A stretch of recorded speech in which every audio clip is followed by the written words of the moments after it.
Yo, what's going on, everybody? Welcome back to another Flesh and Blood stream. Tonight, we're going to be playing more Syndra.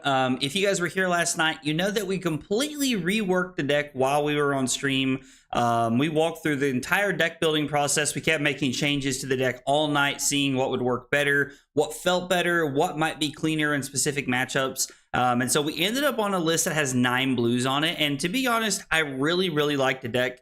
It felt pretty good, like as we were playing last night. I think we went 4-1 on camera, I think is what we ended up going, and then we were gonna play another game last night, but ended up not being able to be finished out because I accidentally left the game on accident. But anyway, tonight we're going to be taking a look at the list. We're going to be continuing to go through it and work on it a little bit. I am more than likely going to play Syndra for my ProQuest this weekend. I have a ProQuest on Saturday I'm going to, and Syndra is probably going to be what I play for my ProQuest. I named the stream Blues Are the Way because after we changed the deck from like the all red version to having the 9 blues, the deck felt so much more consistent, and it felt like we just had so much more of a solid gameplay throughout a lot of matchups. And those blues add this like level of consistency, and I really like the value of being able to pitch cards like Throw Dagger for later in the game. They feel really strong.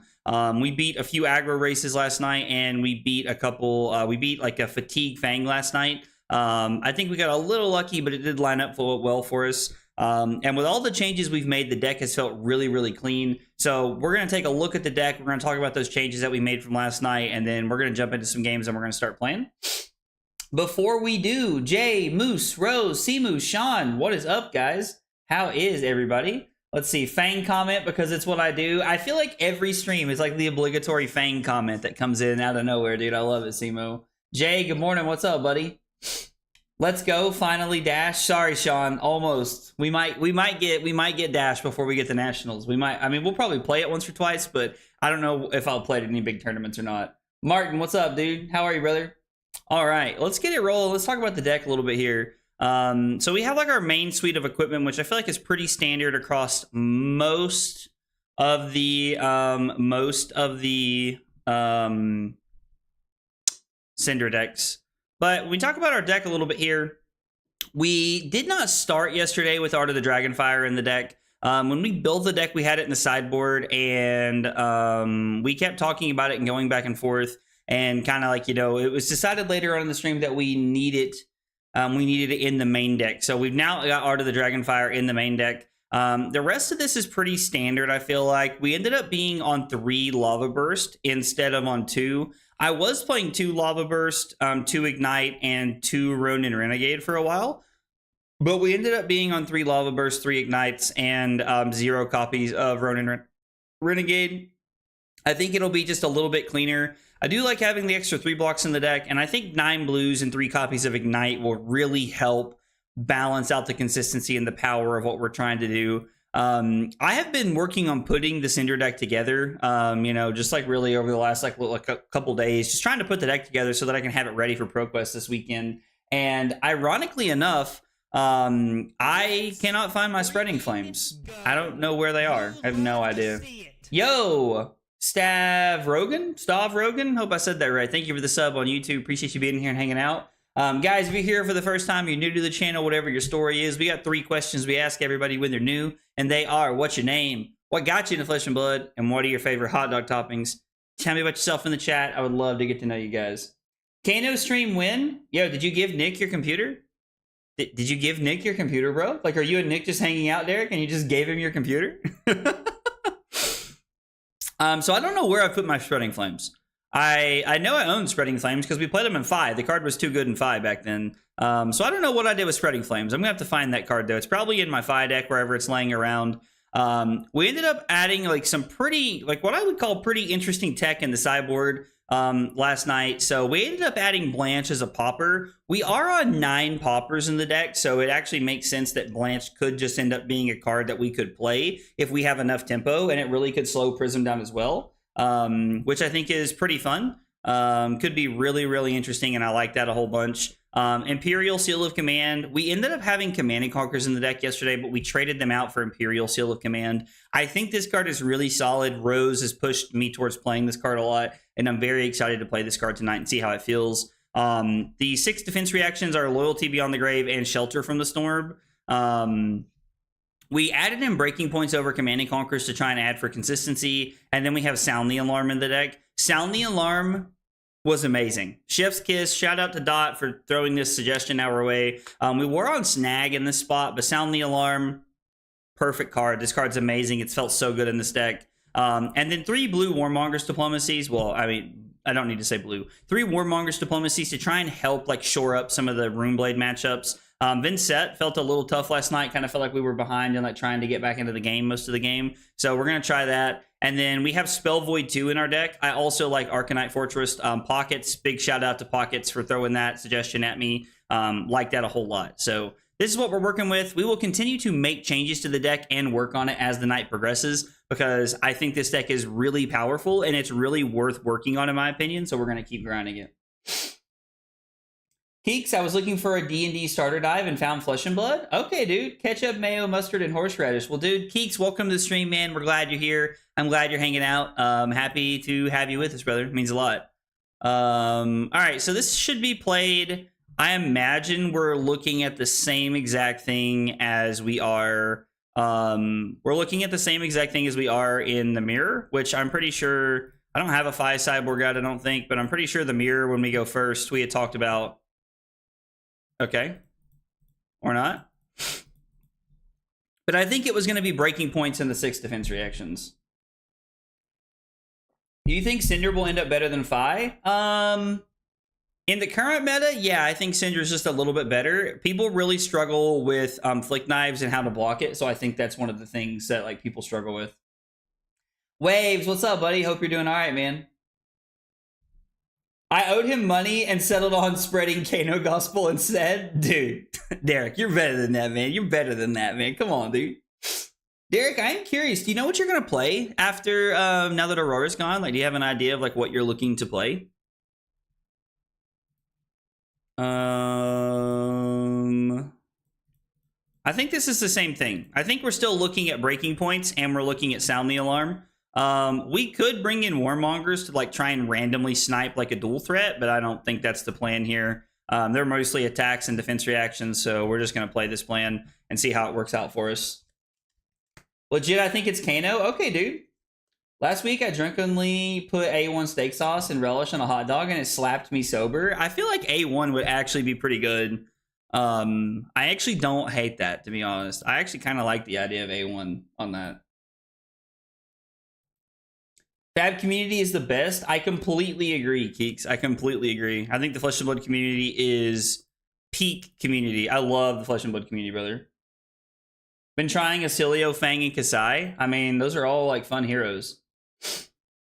I'm Brad, new to Flesh and Blood. I got into it because I was fed up with MTG, thinking about building Syndra. All right, dude, let's go, man. Well, Brad, welcome to the stream. Happy to have you, buddy. Glad you're hanging out with us. Let's see, we'll block 5 here. Happy you're with us and glad you're hanging out, man. Super happy to have you here, and welcome to Flesh and Blood. I, like you, am an MTG refugee. I come from playing Flesh and Blood, so I completely understand where you're at and your frustration there. We'll kind of play this one out and see if they give up their arsenal for a defense reaction. We'll block 3 here. If they give up their arsenal as a defense reaction, I will not play the breaking point. They're on a very interesting, equipment package. We do love some MTG refugees, that's for sure, man. I mean, to be fair, like, I don't dislike Magic in any way. Magic's a lot of fun, in my opinion. I just prefer Flesh and Blood at this point. We'll save this to see how they play this one out. If they have a 0 for 4, we'll see what happens.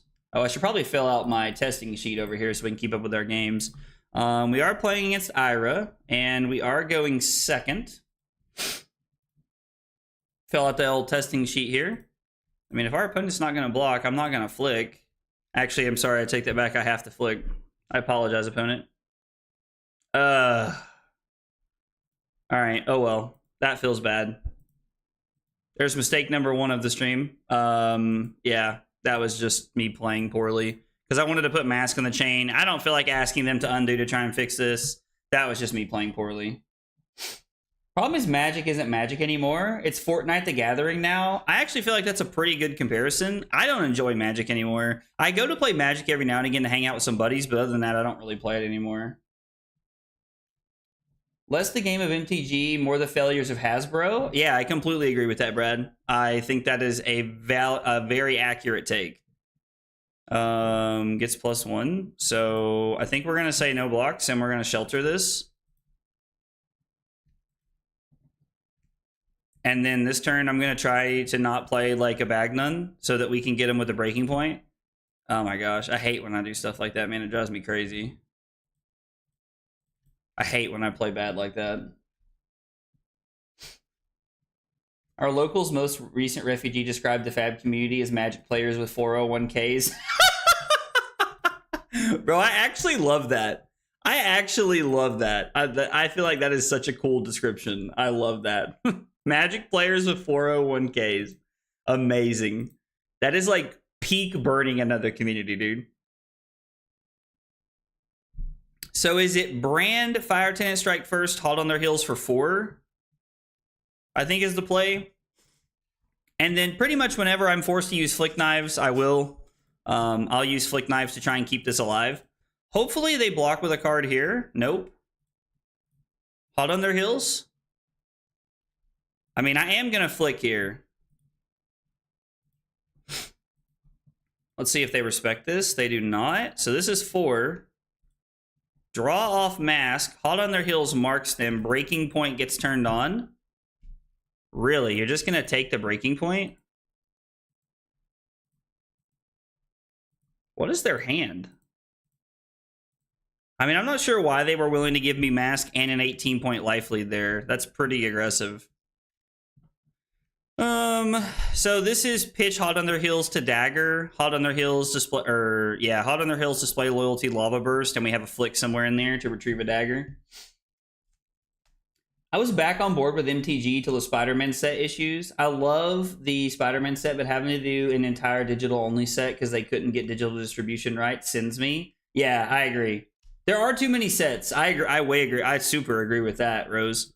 Don't get me wrong, as someone who loves like card games in general, Magic has its fair share of issues, just like any other card game does, in my opinion. Like Flesh and Blood has like its own problems, and I think that there are things that are just kind of like I think there are like small fundamental errors in how the game is played. But if you want the truth, LSS has showed me multiple times that they care, and that's all I care about.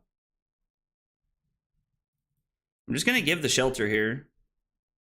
Like, it kind of feels like it's Razor. I was like, but the fact that they have snaps tells me that this is Snatch. Something that I would offer to my opponent if they do ever see this video is that you should never snatch on Mask of Momentum trigger, because I'm going to block that every day of the week and twice on Sunday. How much hot sauce do you put in your hot dogs? Okay, Diego, I actually don't put hot sauce in my hot dogs. So I like to make this joke. I always...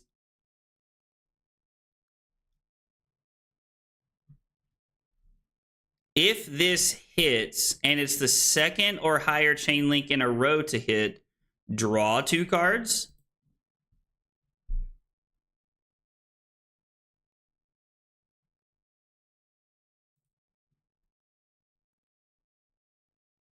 I don't think there's really... Actually, do we block with display loyalty and then go pitch this to dagger, attack for 3... Flick the first dagger, gain a resource dagger, lava burst? I like that better. I like that better. Yo, Rex Games, thank you for the sub on YouTube. Appreciate you being here and hanging out. It means a lot. I really appreciate it. Okay, so Diego, to answer your question, I always make the same joke, and I'm gonna make this joke now. That I am like the mayonnaise is too spicy, like kind of white. Like, I am really bad when it comes to spice. Carly makes fun of me because she has been secretly like putting spice in the food that she makes when we have dinner at home a lot for years and never told me. And so little did I know that I've actually become pretty tolerant of a lot of spices. I had a few months ago, I had a jalapeno, and if you talk to someone who knows me, that would have never been the case, before I met Carly 2 years ago. So it's pretty interesting to see how that's changed. But I normally don't do spicy food very well. I feel disappointed as a Mexican. Hot sauce is the most important topping. I mean, listen, like, I believe you, and I'm sorry to disappoint. I know I'm really letting the fans down here with this one, but yeah, spice is not my thing. Oh, gross. And I already activated this. I mean, I guess we can just arsenal it as a chain ender, right?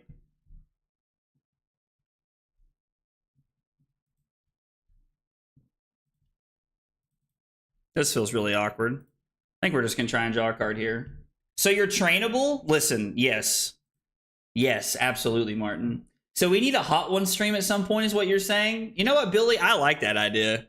I like that idea. A Hot One stream would be really funny, and I think Carly would really enjoy doing something like that as well. So I think we're going to block here and Loyalty Beyond the Grave. Just try to deny Mask here if we can. They can probably put Mask on the chain again, but I really like the idea of trying to draw a card when we have our opponent at 6. I mean, they're at 6, so we could also just block with Mask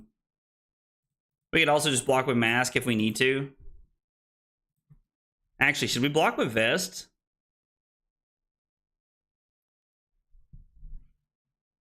I don't want to give them Mask here, but I also don't want to overblock too early. We'll just block here, I guess.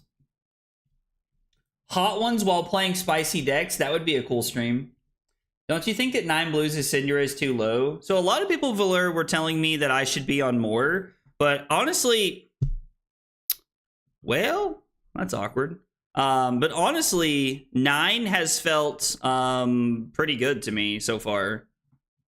So it's Oath of Loyalty for 4, Dagger, Stab, Crack of Fealty, Stab Wound, Give It Go Again, Lava Burst for 5. But yeah, I mean, honestly, like, I've really, like, 9 has felt really crisp and pretty clean so far, Valor. I've really enjoyed it so far.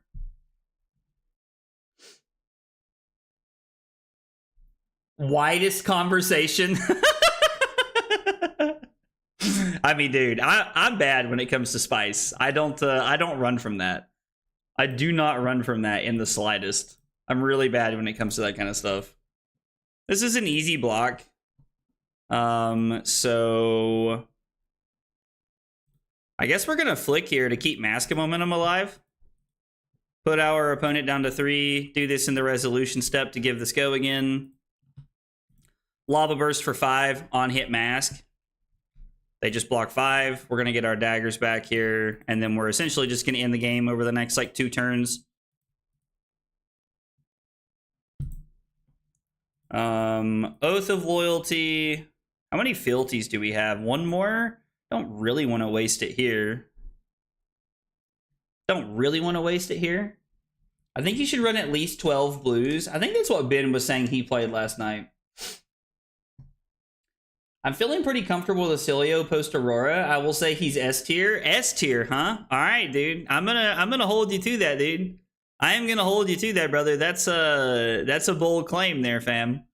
Let's see. What are we doing? I blocked this out for 4.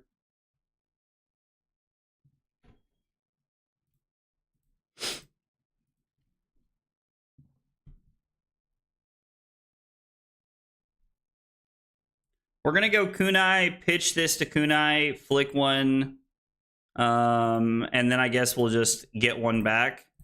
Our opponent has to block the next Kunai or they're just dead. I mean, I guess we could have just went Concealed for +1 and then flicked there to go for Lethal, which would have been fine, but it seems unnecessary when we already have, like, Lethal here. We're just going to go ahead and activate Cinder to get a dagger back. And then we will Arsenal to Shelter in case they throw something at us here.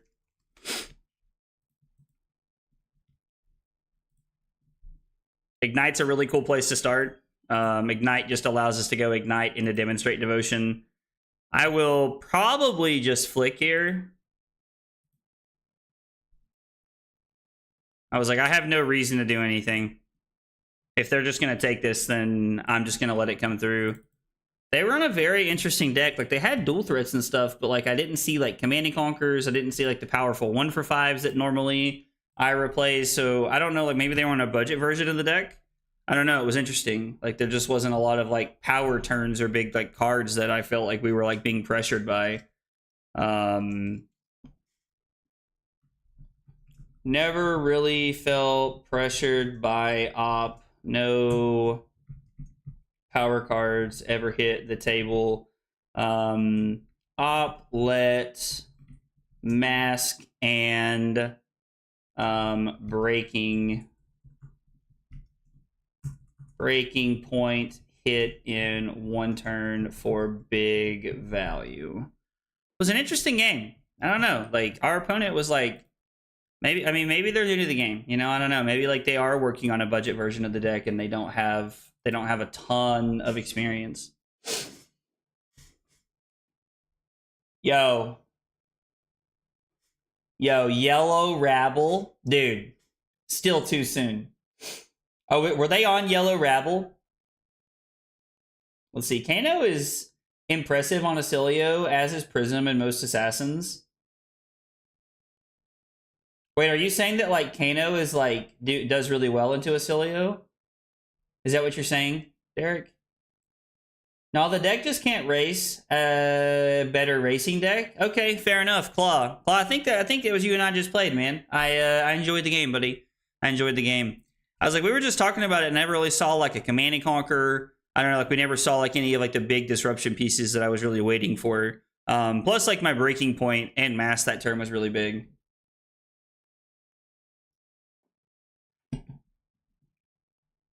I want to be good at Acilio so badly.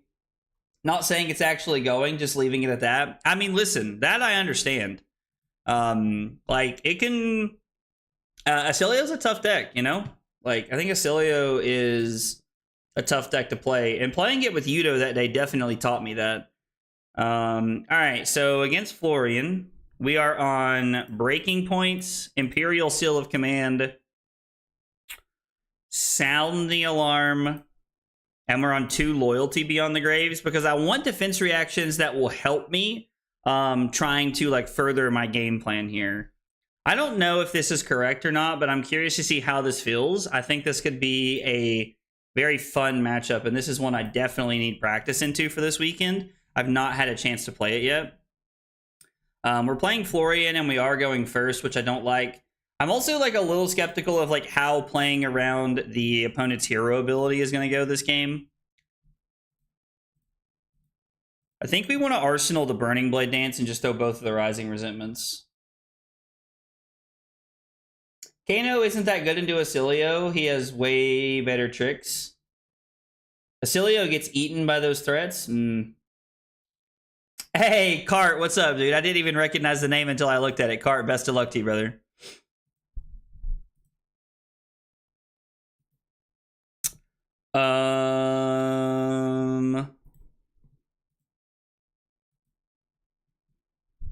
Is there any world that maybe we don't want cards to come out of the deck here?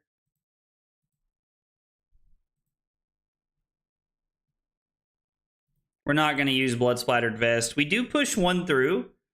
Should I throw Burning Blade Dance or should we just Arsenal? We probably don't want to put... Well, we don't want to let them put Earth cards over here, I bet, is probably our game plan. So I'll tell you what. Let's break the combat chain. And we're going to activate Syndra.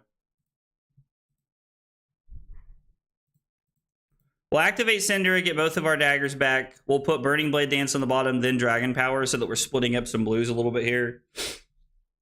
This hand's great. I assume this is go again. We're just going to take 5 and go to 34. We're going to use this hand to just try and get uber aggressive. Yeah, we're going to go to 30 here. Them going second is really good. Yo, Matt, what's up, dude? How much would it cost to build the deck you're using right now? Like, if you started from scratch, for Barry says it's $1,100 on TCG Player is what it says. If you have a lot of the cards, then it's probably like a very different conversation. But, yo, that is not what I clicked on. There we go. There we go.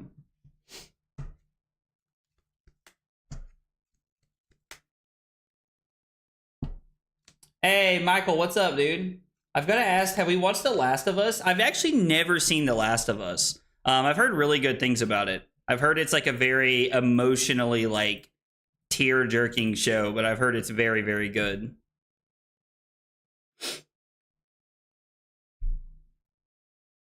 I've heard it's a very, very good show, though. The game is expensive to get into. I agree, Brad.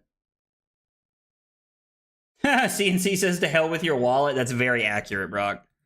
Gonna block here. Interesting. I am perplexed by their choices. So I think we're just gonna go Blood Runs Deep. We're gonna flick both the daggers. We have no interest in gaining resources here.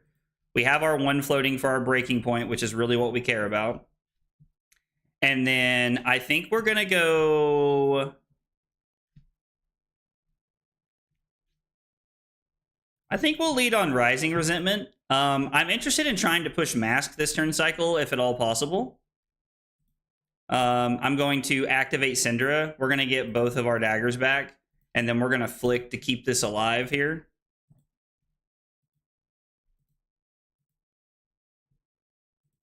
I could throw Hot on their heels and Breaking Point. I think we'll just throw Breaking Point. They might give us the Purgatory here, but...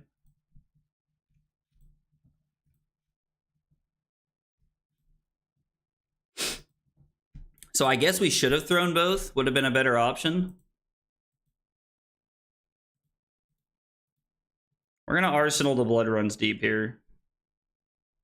I mean, I like this hand quite a bit. It allows us to put Imperial Seal of Command into play. Hey, Riddler, what's up, buddy? Hey, Jay, how are you, brother?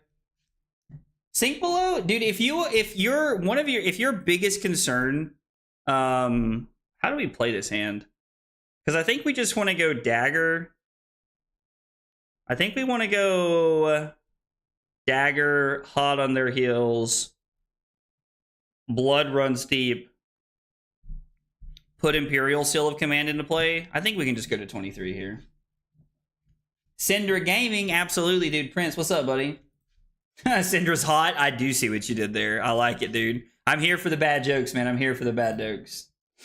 It's less than what the website showed for very max's rarity cost on a lot of cards. Ooh, I did not know that, Madik. Thank you for pointing that out, dude. It's actually a really good thing to know, I feel like. This is going to be pretty spicy. Wait, I don't understand. Are we royal? Oh, we are royal.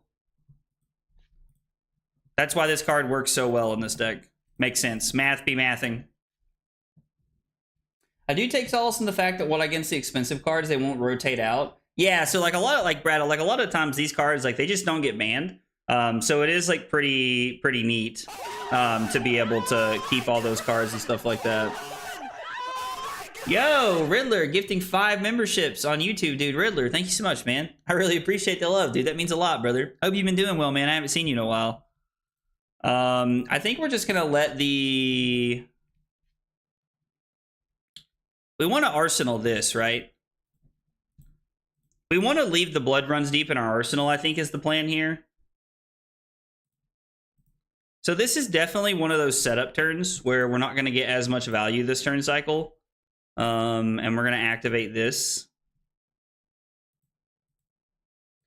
We're actually going to save both the daggers for next turn, and we're going to set up the Imperial Seal of Command and just get aggressive here. Ooh. Well...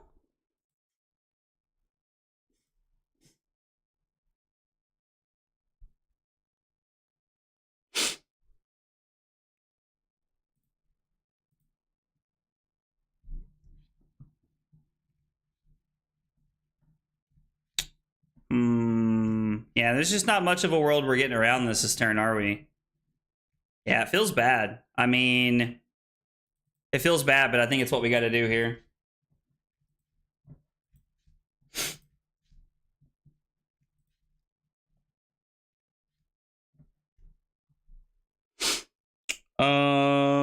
So I think it's just going to be Fire Tenant Strike first into Ignite into the Kunai here.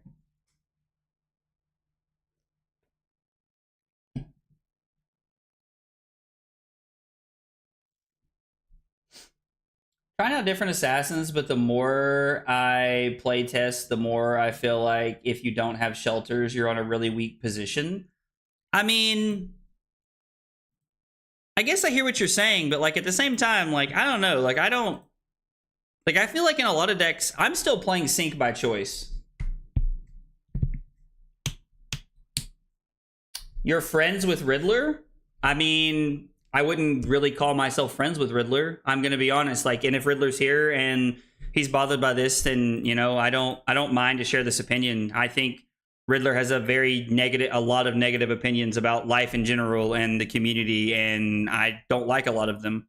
I think they're very negative. I'm never not going to say hi to someone who's in the chat. I'm never not going to thank someone for supporting the channel. It is really that simple for me. But I mean, no, I do not agree with Riddler's takes on life. I didn't like the video he put out that was so, like, in my opinion, very derogatory and hate speech. And I had a very clear stance on that when the video came out, that I did not like that. And I was not a fan of stuff like that. But I will never be rude to someone in the channel because I love this game and I want everyone to feel welcome here with me and with us.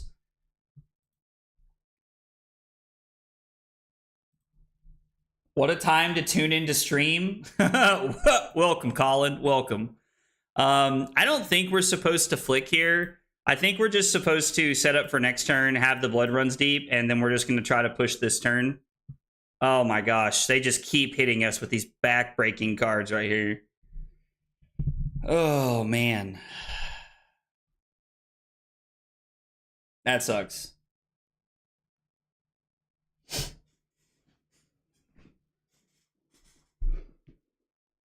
Like, and the worst part is, like, this doesn't even work if we have the kunai. Like, if we keep the spreading flames, this doesn't even work. The back-to-back erase faces are really bad for us. And the problem is, like, my hand doesn't work really effectively without either of the 3 blocks.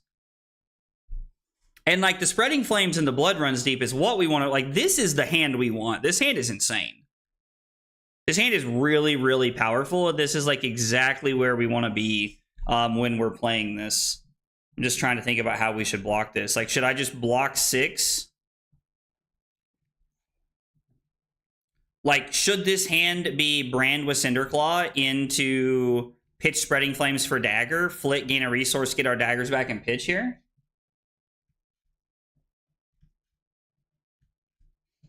I don't know what the sad faces are about, Master G.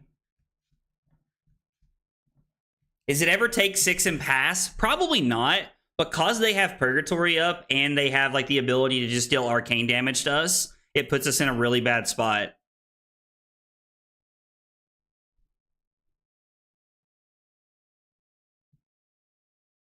I think we're just going to have to go dagger, brand, flick, use the vest, get both of our daggers back and pass, as bad as it feels. I think that's what we have to do here. You can't get dagger back with a race hit. Ascendra says 2 draconic daggers buyback. Yeah. Yeah, that's why we keep blocking it here. Like, that's why I keep blocking this, because, like, I need the blue. Oh, I guess you can't even get daggers back. Yeah. What do you think is the best option to play in a meta with 2 new and a Florian? The best option to play in that meta? My first question would be, what kind of Florian dex is it? What kind of Florian dex?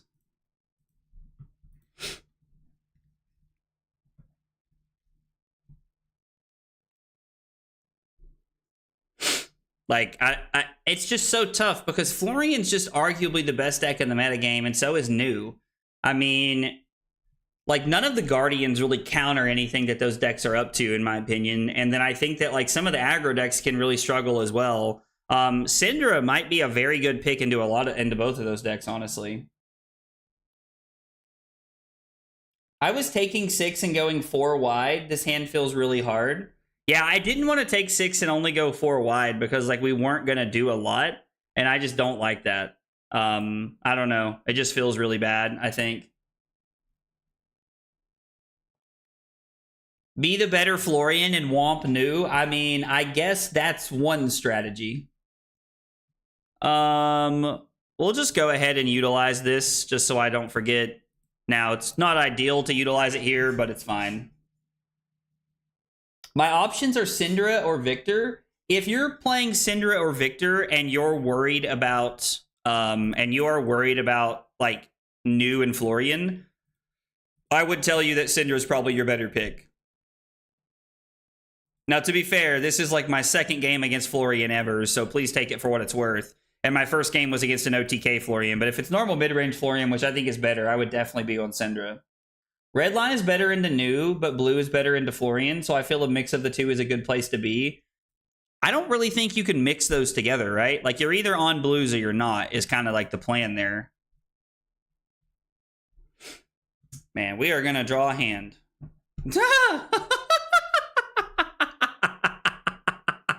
You're killing me, bro. You're killing me, dude. Carter, if you're listening to this, get away from me with this shit, bro. This is insane.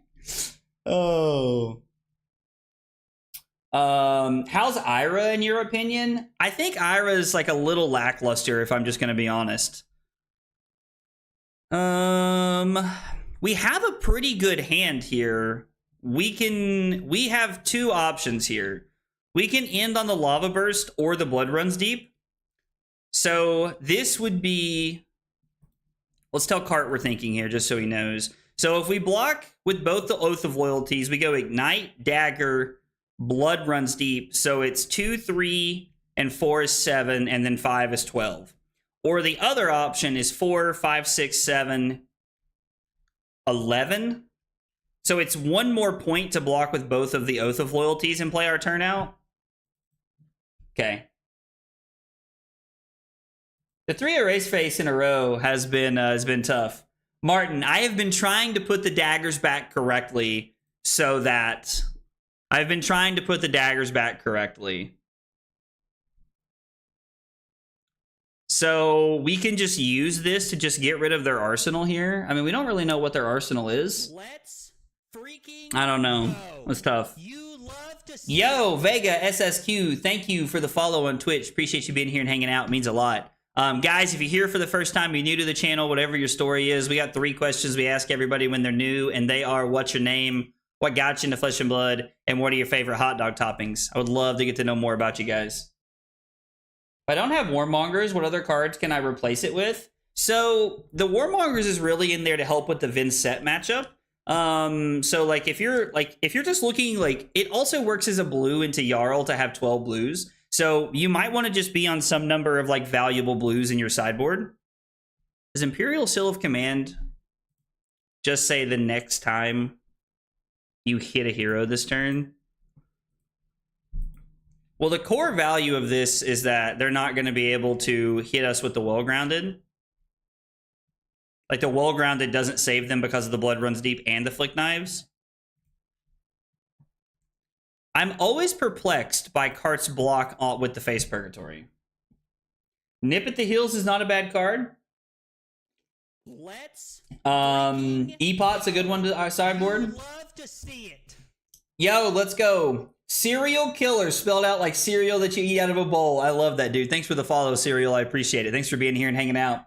Guys, if you're new to the channel, you're here for the first time, we got 3 questions we ask everybody when they're new. And if I just said them, I'm going to say them again. What's your name? What got you into Flesh and Blood? And what are your favorite hot dog toppings? Tell me about yourselves in the chat, guys. I have a really salty story about that card in Sealed. About the Imperial Seal of Command in Sealed. Really? Yeah, like, so that's exactly, Michael's exactly right that that Warmongers is exactly for Vincent and Azalea. Do I need to, oh, Cart said he's thinking. Yeah, no problem, dude. I have 2 finals tomorrow, and I'm here watching an Aggro Blaze stream. Hashtag gaming. Dude, listen, Colin, if I hear that you did not do well at your finals, man, I'm going to crash out. Like, I'm glad you're here and you're hanging out, man, and I love that you're chilling with us, brother. It means a lot. It really does. But, man. Yo, we got a freaking vest. Or we got that. That's insane. Yo, Scipio Africanus? Hope I said that right. Thank you for the sub on YouTube. Appreciate you being here and hanging out. It means a lot. Appreciate you chilling with us.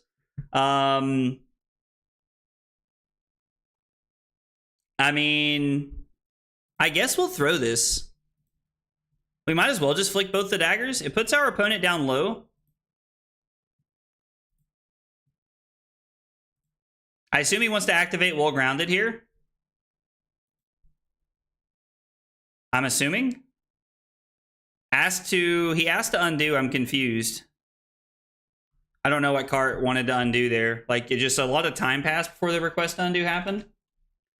Yeah, like, we're a royal draconic ninja. Like, apparently, like, all of these heroes are royal, which I did not know, which makes this card even better. I'm doing this at the same time. This is just background audio. Okay, listen, I can live with that, man. I can live with being background audio, brother. I can live with being background audio.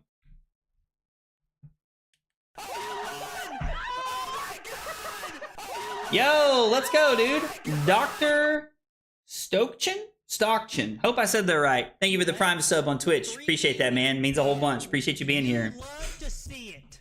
Yo, let's go. Hellspawn. Thank you for the follow on Twitch. Appreciate you being here and hanging out. Means a lot. Appreciate you guys chilling. By the way, name is Jacob. I was handed a Boltz Blitten deck and a Blitz Bolton deck and fell in love with the back and forth. Thirdly, hot dog toppings are chili, onion, and mustard. So good. Let's do, man. Well, Scipio, thanks for being here, man. I'm super happy to have you with us. I appreciate you hanging out. And, you know, if you've been playing Flesh and Blood for a while, man, then welcome to the stream. But if you're new to Flesh and Blood, welcome to Flesh and Blood and the stream. Happy to have you, brother. Background audio while cooking dinner. Beat Florian, please. All right, we're gonna equip him the wrong way. We're gonna equip him the wrong way here, just for Martin. You love to see it. Yo, let's go, Death. Thank you for the follow on Twitch, man. I appreciate the double support. I know you hanging on YouTube all the time, man. It means a lot. We'll just go ahead and flick for the extra point, I think. Yo, Death with the Prime sub as well, dude. Let's go, Death. Thank you so much for the Prime sub, man. I really appreciate that, brother. Guys, I appreciate all the love and support, all the follows, all the subs, everything, man. It means a lot, guys. I really appreciate y'all chilling. We've been sitting over 100 viewers for a while now. My man said my night is complete. Dude, I love it. Oh, please just throw that Reaping Blade at me, dude. Oh, man, I love this so much. Now, the problem is that, like, we're going to be down points, and we have a lot of stuff to chew through here. So if I pitch Lava Burst to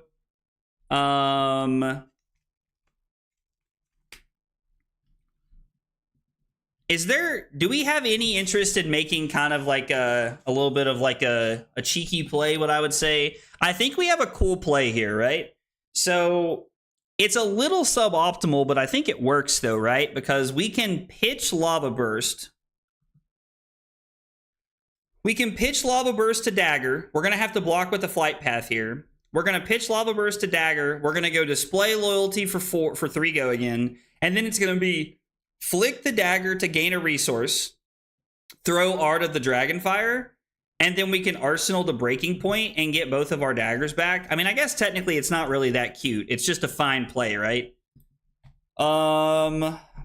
But I was thinking we could use this to give it go again, and then we could get the daggers back, flick another dagger, and then breaking point them. But I think we're better off to just, like, make this play here, right? Is there any world that I want to just, like, block here? No, because we're taking 5 points off of our turn. I mean, this is still a 1 for 7, right? Yeah, we're just supposed to go to 18 here. Wasn't flicking on the Purgatory good? I knew that we had enough chain links to get there either way if we kept the flicks alive with the flick knives last turn, so I think it was okay to wait, was kind of my thought process there, Madi. Name. All right, so I'm really not trying to sound like an uncultured American, so please don't take this the wrong way. Is your name Jesus or Jesus? Like, I'm sorry if I sound like an uncultured swine right now. I'm trying to make sure that I get everything right. Does Syndra have as good an Earth matchup as Phi? I know Phi has a good matchup into Florian and Verdance. Trey, Syndra has a really good matchup into Verdance, for my opinion. But this is like my second game against Florian all time, so I'm not sure, buddy.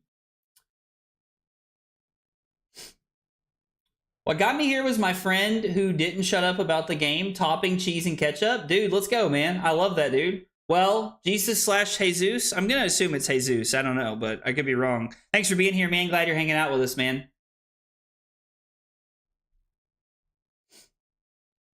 Name is John. Almighty 5 was my first deck. Learn how to play with Icelander. Topping chili and beer cheese. Okay, or just a classic, Chicago style dog. Well, dude, let's go. Hey, Zeus, John, welcome to the channel. I'm glad you're here and hanging out, man. Appreciate you guys being here and chilling with us. It means a lot.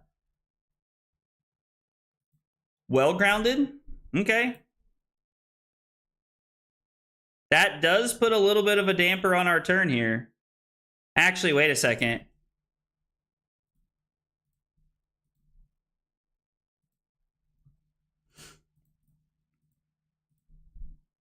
So we're going to say no reactions here. And then when he goes for the well-grounded, we're in... Oh, we can't flick here. Never mind. Never mind. So this is tough. So we're kind of hoping that we get a 2-block here, to be honest. We won't, but we're kind of hoping that we do.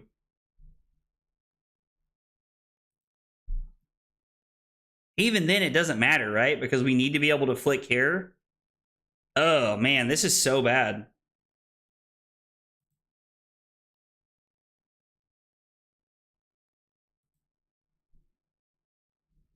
This feels so bad. Oh, wrong thing. We're going to crack the fealty, and then it's going to be Art of the Dragonfire. So, did I just target myself for the damage? My God, I'm all over the place. All right. So we pitch. Why am I even on the left?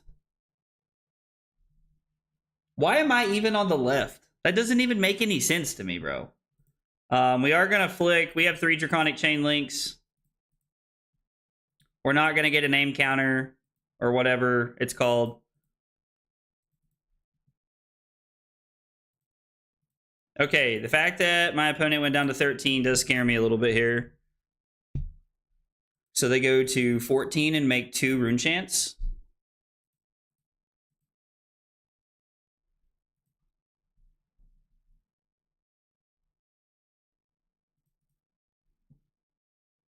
Do we have another one over here? I don't think we've seen a Loyalty Beyond the Grave yet, right? I think we did, but maybe we had to pitch it or something like that. Might have been what happened. I can't remember.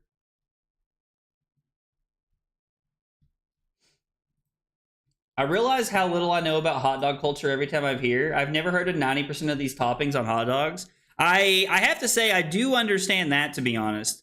There is, like, that does happen to me a little bit, where I'm kind of like, man, I'm like, do I know anything about, like, what people eat on hot dogs? That does happen to me quite a bit. I definitely understand where you're coming from there. Having done a lot of testing on both of them, I feel it's very good into both of them. Sometimes they get you, but if you know what you're doing, it's never a blowout. Most of my practice games come down to 1 or 2 life. I mean, that's fair. Peanut butter? Yo, Ryan, that might be the sauce, dude. Like, you may have me there, brother. You may have me there. That might be the sauce, Ryan. Peanut butter on hot dogs is good, I swear. Yo, are y'all, like, trolling me right now? I think we have to keep this hand, right? Well, actually, did we just put another brand to the bottom and just block here? Freaking go. You love to see it. Yo, Banqual, thank you for the follow on Twitch. Appreciate you being here and hanging out. It means a lot. I think we'll just take 2, go to 12. Like, I think that we're, like, the Fellings are the power cards, and I think we're just going to set up, like, an Arsenal card here. Man, I would kill to have a blue in this hand, dude. Kill to have a blue in this hand. Peanut butter and crickets? Yo, what? Peanut butter and crickets. You put crickets on a hot dog? Actually? Yo, Dub, what's up, dude? How are you, buddy? I've been telling people throw daggers belong in Syndra. Extra pitch to fix hands and draw is invaluable. I really like the throw daggers. They've actually felt very, very clean. They've actually felt very, very good.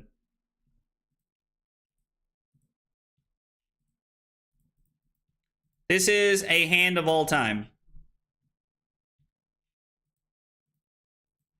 We're going to throw Oath here and pass.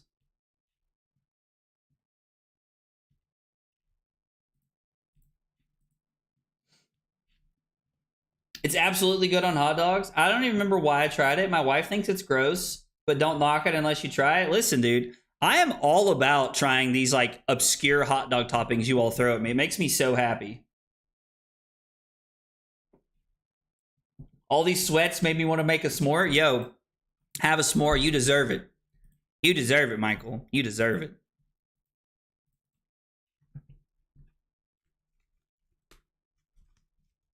Hmm.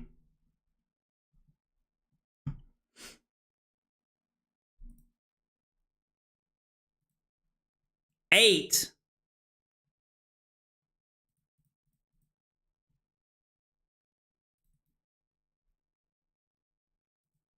I could have blocked 3 cards chest and then thrown 4 at them.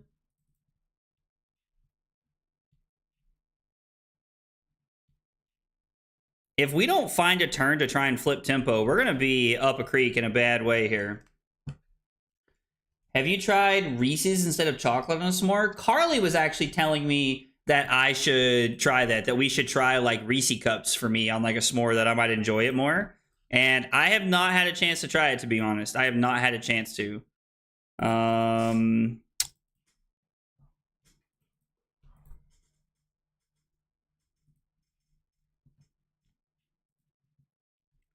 We're just kind of inevitably, like, we're just going to lose this game. Like, I think this is just too much that's just happened here.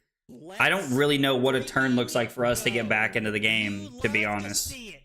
Yo, Brock, thank you for that sub on YouTube, man. Appreciate you being here and hanging out. I love that the chat is just filled with hot dog topping stuff right now. I don't have marshmallows, Sag. I do get that. Not having a key component of what you need can be big Sag.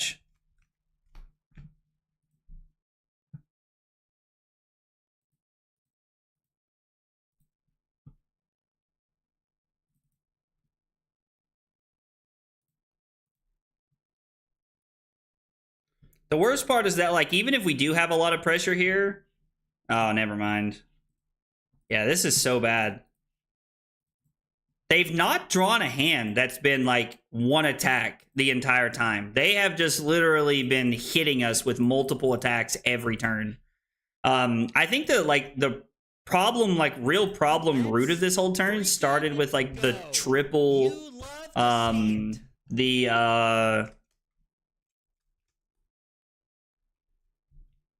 The triple erase face back to back to back. Yo, Blackhead, thank you for the follow on Twitch. Appreciate you being here and hanging out. It means a lot. We're going to go down to 1. I'm just going to take 7. We can't win this game. Like, even if we block 6, they're at 16. It doesn't matter. I'm just going to take this and we're just going to die. Yeah, like, I don't know. I'm going to have to go back and watch this one because, like, even then, like, we were walking the life totals down. I can't remember what happened. There was a turn where, like, Cart just had all the tempo and, like, it was just like we've never really looked back since then. It was before the Command and Conquer, I think, wasn't it? It was before the Humble. I can't remember what they threw at us. The Humble was really good. I mean, the Humble, like, I don't feel like the Humble was backbreaking necessarily, but it was good tech. I do like Humble. I think that's a pretty good card that you got going there, Cart. I like it. I have to say that game, like, Cart, like, dude, you having the 3 fellings was crazy, or the 3 erase faces was wild. Because our Imperial Seal of Command even got a felling out of Arsenal, and I was like, okay, we're in a good spot here. Like, this is feeling good. We did lose this game. 3 straight turns of erase face shut us down bad. 2 card hands did not work well at all.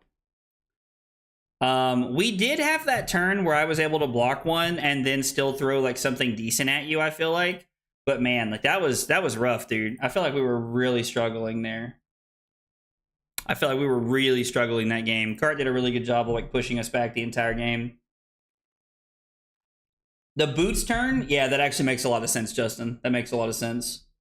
Try a Puerto Rican hot dog. Minced meat, mayo, mustard, ketchup, caramelized onion, cabbage, and potato sticks. Yo, potato sticks sounds really cool. I'm kind of here for the potato sticks, man. Started Fab when Chain came out as a way to fill an MTG void after I fell out of the game. Have loved Shadow Runeblade ever since.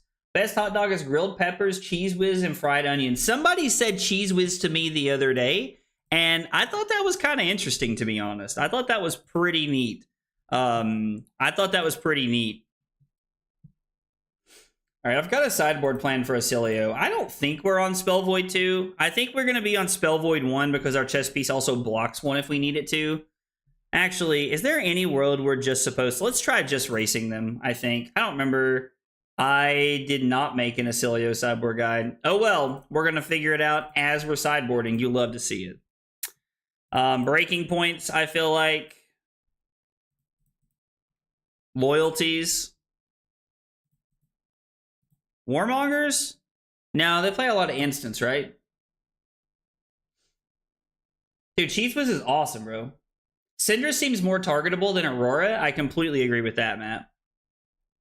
What do you think about Mask of the Pouncing links to Syndra? Somebody was telling me the other night, last night, I think, that I need it if we're going to play against Kano at all, that it's almost like a necessary evil. I don't know. I haven't really had a chance. We may end up reworking the sideboard a little bit.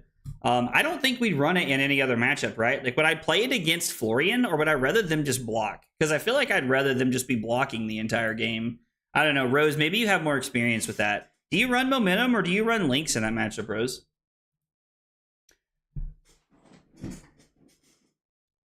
One Sparky boy. We're about to see what happens. Was thinking about putting Censor in, as it would work great with Grasp and then send it. I really like that idea, to be honest. I think that's a solid idea. The mode is go again.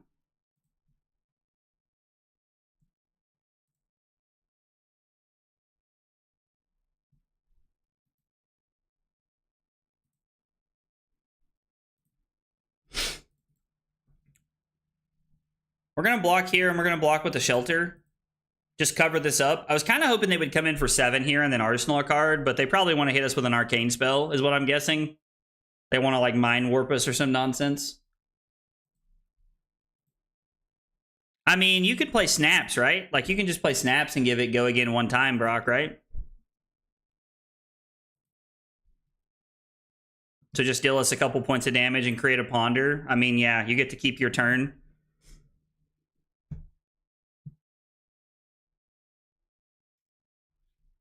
I like this hand a lot, because if the Rising Resentment hits, we get to have a really cool play. We're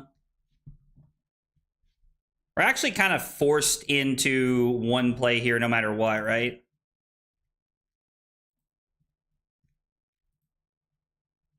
I'm not going to banish the Rising Resentment. There's no reason to. I do really like the idea of forcing Breaking Point here and trying to make it awkward for them. Momentum is better, 100%. You could Razor it. So we're going to go Kunai. Or we're going to flick the Kunai here. Prevention effect, and we just cry. Proceed to the cry step.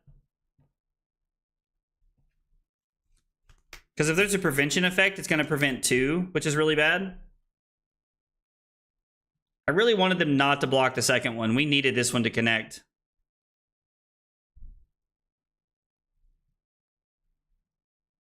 Yeah, I think we're going to go ahead and just add the counter here. I mean, we might as well, right? We want the resource. We really need it for our turn to work. Now we're going to go Dagger. If this hits, we're going to activate Chest again, throw a Breaking Point. If it doesn't hit, we're going to pitch Breaking Point for Breaking Point and force them to block.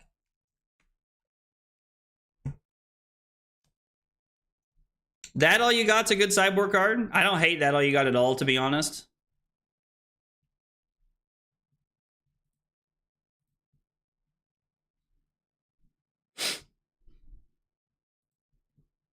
And then we're going to come in with a Breaking Point here, try to offer some disruption, trying to make this a little weird for our opponent. I hate that we had to pitch a breaking point. When will you play Project Blue? So I have an idea of something I want to do. Project Blue is not available to play on February yet. But when it becomes available, I'll be testing Project Blue. Like I will be playing Project Blue on February just because I think it's fun. But I was kind of thinking about having an in-person stream and like having maybe like Zach or Silas or Nick or somebody come over and like playing some games to like just play Project Blue in paper. Figured it might be fun that way. They have an instant, I assume? No, they're just going to give us the Mind Warp. They'd rather keep their hand. I mean, us getting the Mind Warp out of the way. Also, them hitting the Mind Warp off the Ponder is like crazy work. Crazy work. I mean, I guess we could open Blitz it, I get. Yeah, I don't know. That just sounds so not fun to me, I think.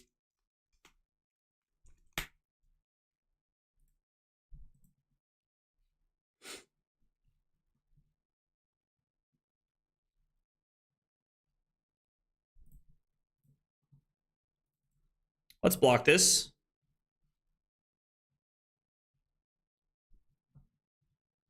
I mean, if they want to play Channel, that's fine.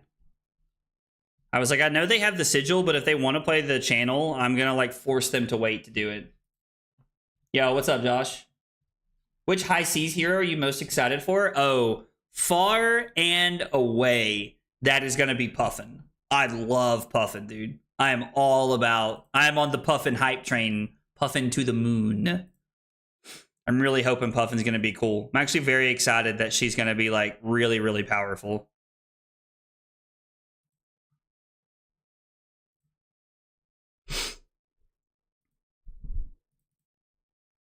I'm just going to block this. Like, right now, they don't have an action point, so I think just keeping my life total up, throwing 4 at them, arsenaling Lava Burst is fine.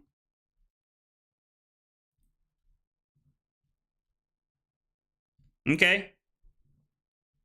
And now they can pitch to Volzar. They still don't have an action point, but they can pitch to Volzar if they want to. I mean, if they wanted to get really greedy here, they could pitch to Lightning Greaves, but I feel like they would have done that already, right?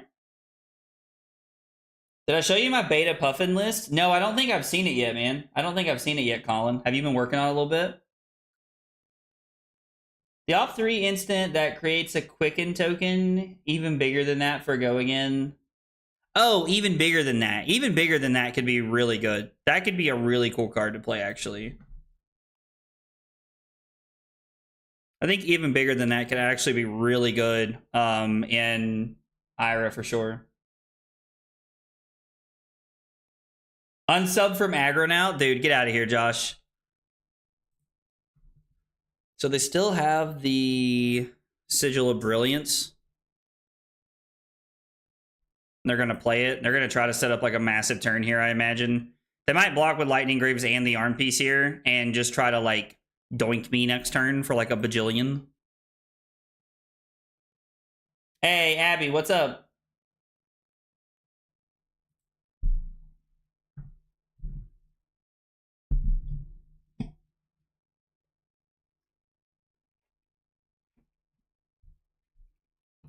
I'm pretty sure I won't like it. Why is that? I'm curious to know why you're assuming I won't like it. Abby, why have you been crashing out? Because Aurora's gone? Like, if that's why you're crashing out, then, like, you know, we can commiserate if you want. Because, like, valid, right? Valid.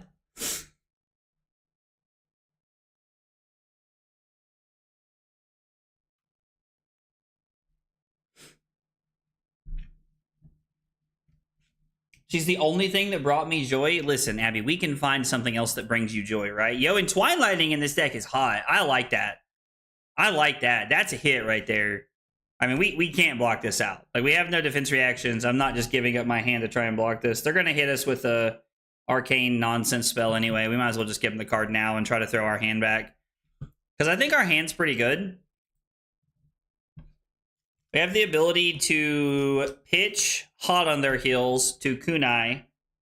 And then we can go Fire Tenant Strike first, Burning Blade Dance, Flick for a resource, and then it's going to be Art of the Dragonfire. And if that doesn't get us where we want to be, then we have the ability to throw Lava Burst to try to get Mask here.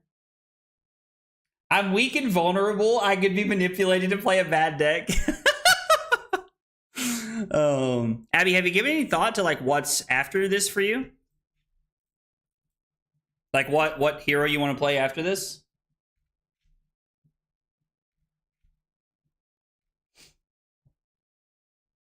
Colin, why do you think I won't like to hear it? Why do you think I won't like your deck, dude? I'm really curious to know why you think that. Bro, is Chase just out here pushing people in like the worst direction possible? Chase, dude, come on now. Chase. Was that all 3 somersaults, bro? No shot they played all 3. It's not aggro? Now you really have my attention because that's what I like. Colin, you have only known who I am for a very short amount of time, my friend. Aggro decks have not always been my thing. I love blocking. A max deck in all French does sound sick. But going from Assassin to Aggro Runeblade, I'm sure I'll find something I like. I mean, I'm imagining there's like multiple things you could play, right? We've committed to not blocking this turn. Our turn is very powerful. We're going to hope they don't have the Mind Warp, and we're going to try to get them. I mean, I do have aggro in the name. Like, I hear what you're saying. I definitely hear what you're saying, brother. So this is going to be for 1 billion, and then we're going to go to 16. You get to keep channel around again. Yo, like, what is... Acilio is being very, very silly right now, and I don't like it. Actually, Art of the Dragonfire is not even that good this turn, is it? We could use Hot on their heels to try and mark them.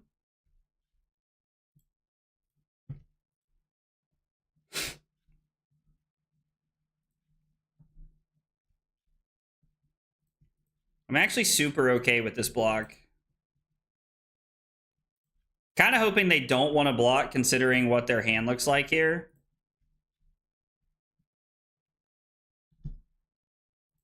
Interesting.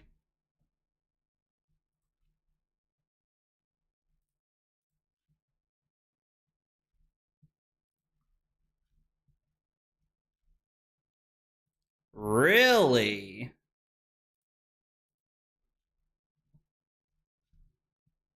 Well, we are going to flick here.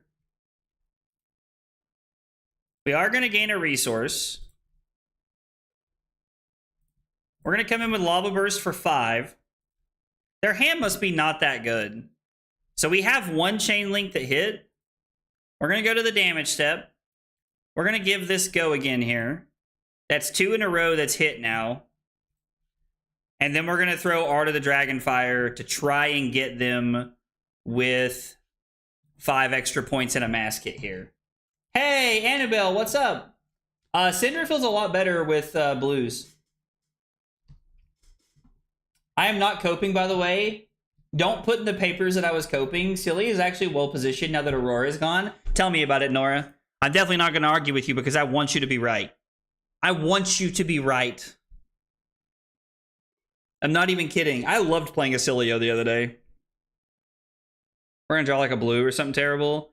Now, this is fine. I think this is fine. So we put them down to 12. We draw 1 for 4 to Arsenal. Hopefully we draw a defense reaction we can use here. Have we already played a Loyalty Beyond the Grave this game? We have not, but we're going to get to this game.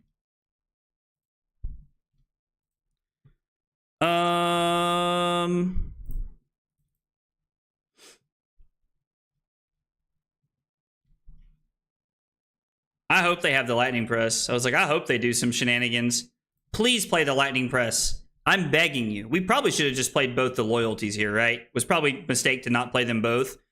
But I like Arsenaling one because we can go Ignite, Demonstrate Devotion into Display Loyalty. Please press this. I'm begging you. I need something to push Cinder out so I can cope on Rhinar for a while. I actually think Rhinar's a really good pick right now with all of the nonsense Florian stuff going on. No, it's an arcane spell.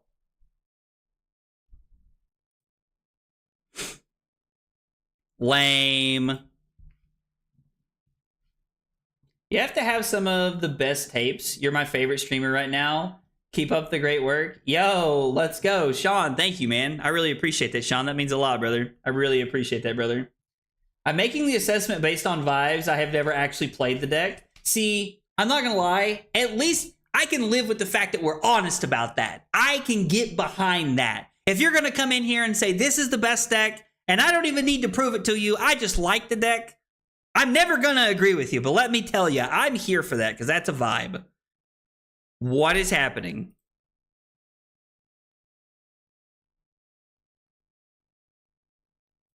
Wanted to keep the channel around so bad, willing to give up the Lightning Greaves here. Wow. Definitely color me surprised on this one, boys. Definitely color me surprised on this one. I actually think I'm just going to throw the dagger here.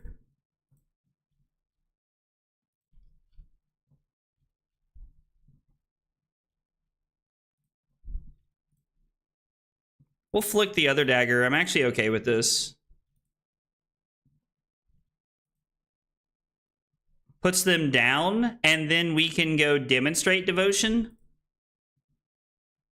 Do I want to arsenal this or no? I mean, they're bound to attack me, right?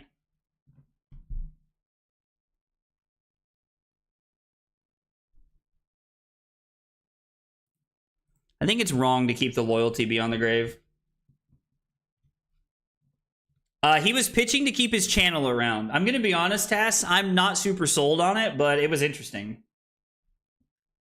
Why Syndra and not Fi? Because I like using my flick knives, if you want the truth, Dub. I've never really had a chance to use my flick knives, and I like it. But I don't hate Fi at all. I think Dando and them were cooking with serious like Fi deck, dude. Yeah, it's not good into aggro, but I agree, Justin. It's good into everything else, 100%. Nats is going to be crazy. Abby, you are 1 billion% correct. Nats is going to be the wild, wild freaking west.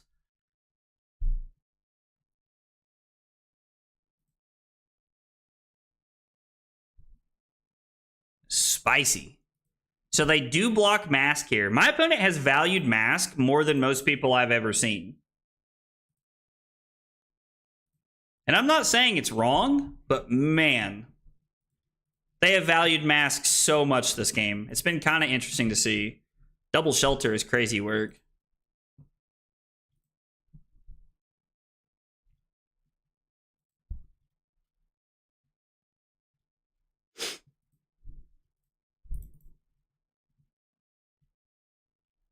I'm going to force them to beat me with the spells, not the attacks. The defense reactions have actually been pretty good here.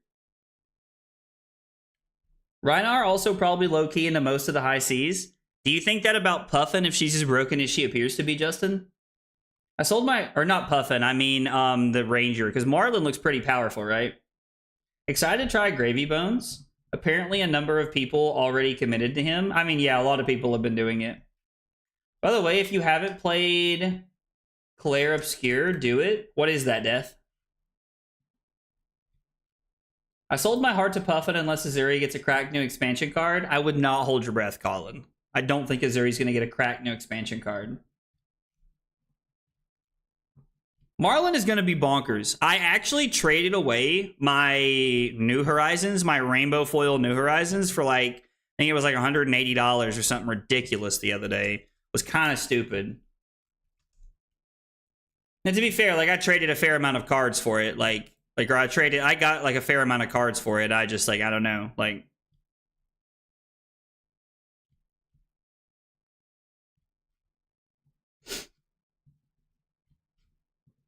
I'm way more tempted to play Puffin. I really want to play Puffin. Thank God I still have my Lexi stuff. I mean, real talk. I still think there's no reason to play Fi over Syndra. Okay. I mean, you don't really have to talk me into that much. Like, you don't have to twist my arm too much there.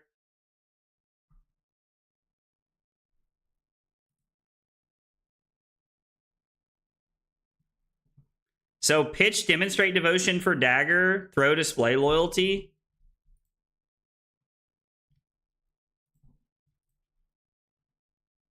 Man, that Mind Warp was actually pretty solid. And I guess I could have pitched this to prevent one. Would it have mattered?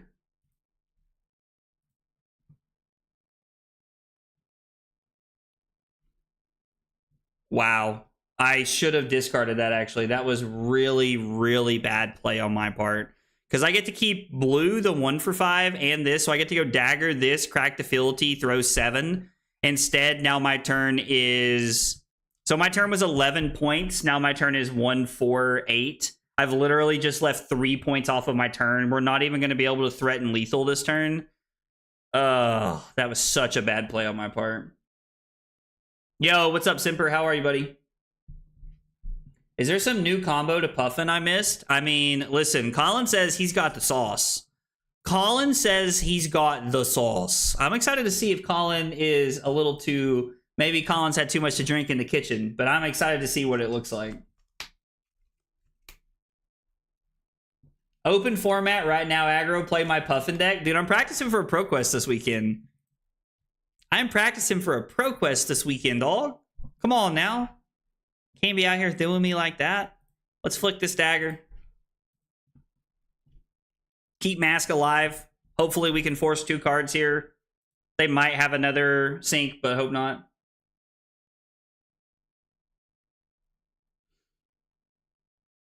Yeah, we don't have a lot of the cards spoiled yet. It's honestly one of my big issues. Like, don't get me wrong, I understand that it's fun to sit around and just theory craft and like talk and stuff like that. And I do really enjoy that to some extent. We'll probably end the stream by pulling up Colin's list if he doesn't care and talking about it a little bit. But I am not someone who wants to spend a bunch of time testing decks before the cards are even spoiled. It kind of feels like a waste of time.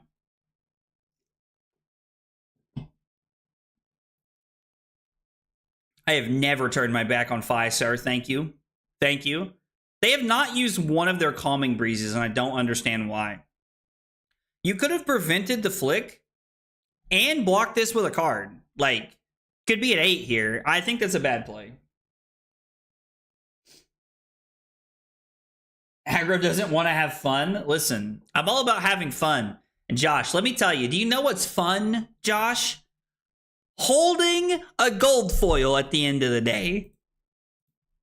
Which admittedly I've not done as much as I might like to. I mean, we're going to throw this because it forces you to block. Give me a card here.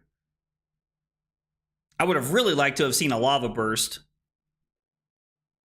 All right, we'll get both of our daggers back here. The thing that I like about this is that now we're in a really good spot. If Martin's still hanging out, we're going to get our daggers backwards just to throw everybody off. Show some love for Martin. Listen, Josh, I just sell them sealed now. I don't even, like, keep them anymore. I just sell them sealed. So, like, yeah, it's totally worth gold foils now. I agree. Messing with new heroes before spoilers release is bad return on investment. Yeah, I agree. Also, Adam, what's up, dude? Hope you've been doing well, brother.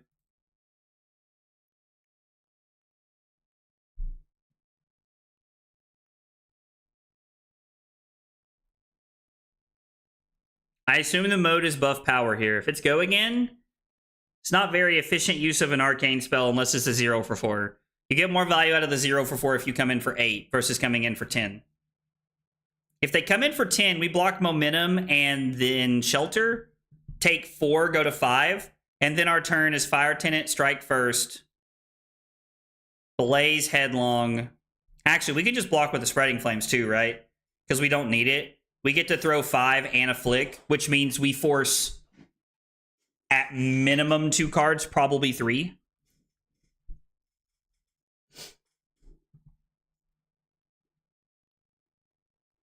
I just wanted something to show to open format. Listen, Colin, I'm not judging you, man. Like, if you like to make decks... I forget where refresh the page is. Because I've refreshed multiple times. I was like, I know it's not me. I've refreshed multiple times. Like, there's nothing wrong with making decks if that's what you enjoy doing, you know? Like, have at it if that's what you like to do.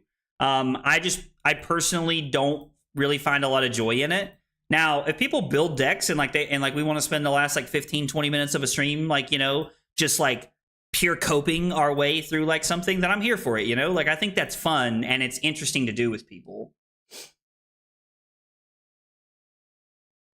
To be fair, playing the game is so much fun to me. I don't care if I suck. And like Josh, 1, I don't think you suck at the game. Let's just clear that up right now. And 2, man, like, that's a great mentality to have, bro. That is a great mentality to have. The only way they can 1-card block this is if they have a sink below or a defense reaction of some kind. If they don't, they have to give us 2 cards here because this is for 5 and we have the flick, which means they're already at 2, so a 3 block just kills them. I finished 4th last week's PQ on Jarl. I played 3 Florian and 3 Prism. Yo, you made it to top 4 playing 3 Jarls and 3 Florians and 3 Prisms. Dub, like, brother. Like, if I had a hat, I would take it off to you because that is wild. That is actually really cool, dude. Congratulations, man. That's a really impressive run, in my opinion. A flick, de dagger. Now you go to 1. I have to survive the next turn with anything. Not guaranteed. Not guaranteed, but we are at 7.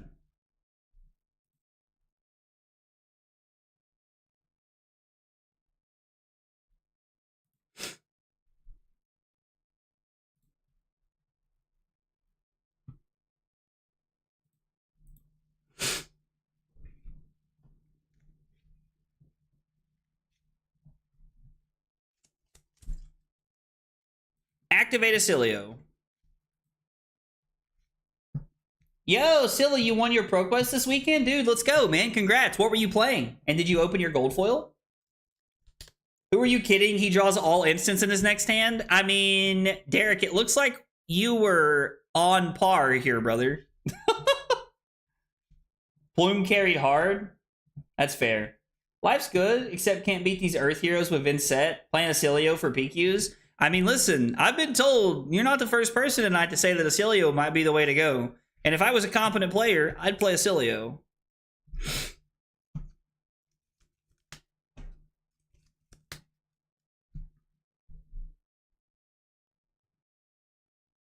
Am I dead?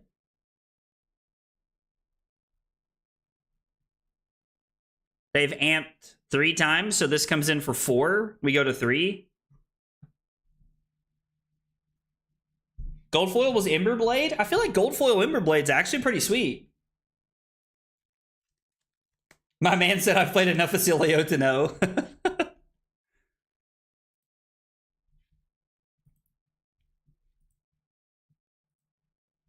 I mean, I guess technically, like, we could get hit by, like, 2 more zaps or something here.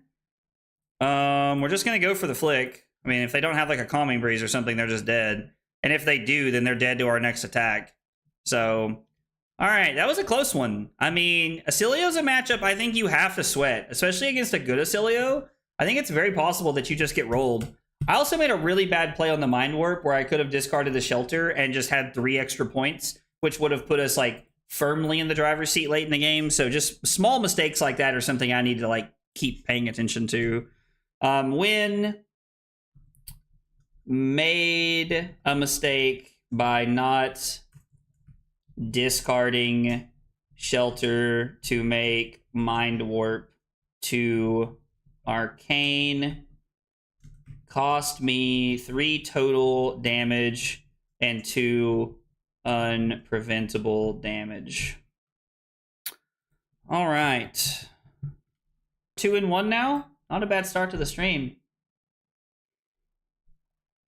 You don't open them? I do not open my gold foils. I have found someone who likes to buy them sealed, and so I like to sell them sealed. I think that is... I don't know, like, it's just worth it. It helps me fund, like, all these trips and all this kind of stuff, so... Actually, you know what? We talk. Let's talk about Colin's deck for a minute here. Apparently, Colin's on the sauce. We'll pull it up here. We'll pull it up. I like Colin, so we're gonna pull it up and see what he has to say. All right, Colin. We're about to see what you're up to here, dude. We are about to see what you're up to here. All right, there's already an item in here, an attack I've not seen yet. Oh, it's from the new one. All right, so we have Quick Dodge Flexors. We have AB3. We're on Pistol, so I'm already intrigued that we're on Pistol. Yo, what's up, Dot? Vajith, what's up, buddy? Crown of Providence is good. Adaptive Plating. Yo, is this the offhand? Can we play this with Pistol? Pistol's a two-handed weapon. I guess we can have an offhand ally? I don't know. I guess we can have the offhand ally. Banish this. Return this to the arena under its owner's control. Unequipped, tapped with a steam counter crank. Polly uses the pistol, not Puffin. Okay, I'm here for it, dude. Polly uses the pistol. I'm here for it, dude. Let's see. We have one copy of Chamber.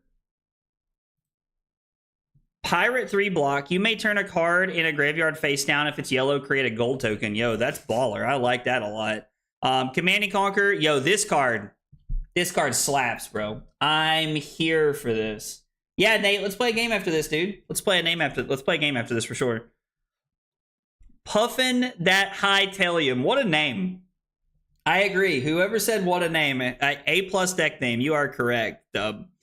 I like Truce Trot Along. I like all the cards here. Hyper Scrapper for like a possible late game finish, I think. We're on Sinks and Fates. Should we not be on Sinks and Shelters here?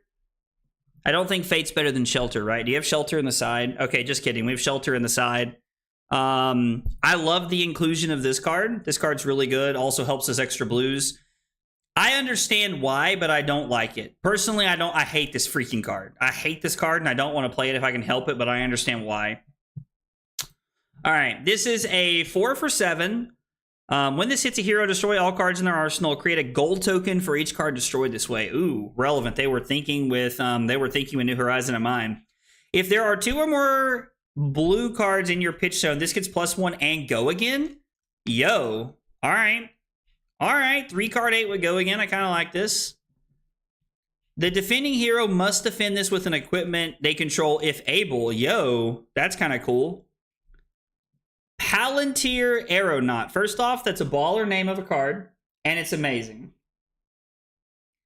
You can use Poly with a 2-handed weapon because of the perched keyword. I'll have to go back and look at it after this.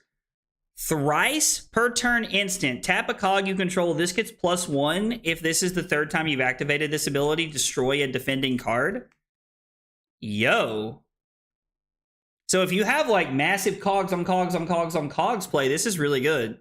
So you get to play CNC and pair it with T-Bone, basically. I mean, maybe not CNC, but I guess you're getting like the 2 for 6 value. And you can make it better if you have multiple cogs in play, and you can destroy equipment with this. This is wild, bro. Perch. This can be equipped in addition to a 2-handed weapon. This can't be attacked while it's equipped. Okay. Oh, gotcha. Okay, so you can use the Polycranka as like to put it back into play that can be attacked later. Blue Unmovable's hot. I like this a lot. I'm skeptical here. I'm skeptical on Backup Protocol Blue. I feel like we would just like a blue 3-block better, maybe. I don't know. Maybe you're looking for items. I also feel like the ability to be able to galvanize this is going to be a little tough with what we're doing. I don't know. Where is Starting Stake and Test of Strength? I am pretty interested in Test of Strength, to be honest. I don't know how it works. Yeah, I really like the idea of Test of Strength in this deck. Well, actually, I don't because of all the non-values here. I don't know, Colin. It's kind of cool, dude. Now, this is a card right here, boys. It's kind of cool, Colin. I hate to count your blessings, but I understand why you're playing it. I feel like it's a necessary evil for what you're trying to do there. Makes sense. All right, let's see. Let's see.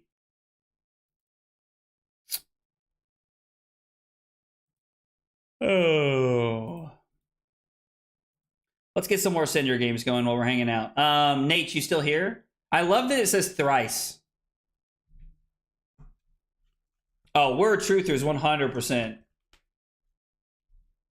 Backup blue cranks equals draw card if you have a golden play. Okay, valid. 2 costs 9 if you have 3 cogs. Plus puts a destroy offending equipment. It worst is insane. I agree, it is very powerful. Backup Protocol Blue is pitch for a blue to grab a blue attack action. Okay. Starting Stake is a good idea over Sky Warden, to be honest. Starting Stake sounds kind of hot. Not gonna lie. Sounds kind of hot. I assume Nate's still here. I'm kind of waiting to see if he says anything. Oh, he sent me a Talishar game already? All right, let's do it, Nate. Let's do it, dude. Good luck and have fun, Nathaniel. My man just said Discord. I mean, starting stake doesn't have go again, but it's still good at helping us generate early gold, right? So earlier in this matchup, we went Breaking Point, Imperial Seal of Command, Sound the Alarm, and 2 copies of Loyalty Beyond the Grave. I'm wondering if we're supposed to be on Shelters and like 2 Sound the Alarms and 3 Loyalties. I like this better, actually. We're gonna try this and see what happens. We're gonna see how this feels here. All right, we're playing against Florian. We are going first, unfortunately, and Nate is sideboarding to figure out his game plan here. You can make a gold tap Puffin for a cog. Tap Poly, draw a card, 5-card hand for free. I mean, but starting stake doesn't have go again, and Puffin's a action, right? Not an instant, I think. If I remember correctly.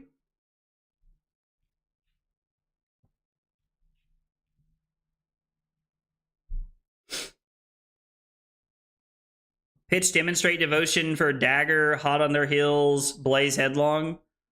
I think we're just going to pass in Arsenal the Blaze Headlong, right? We don't want to let Nate fill up on any like graveyard disruption or anything. I mean, yeah, it's just a setup, but still.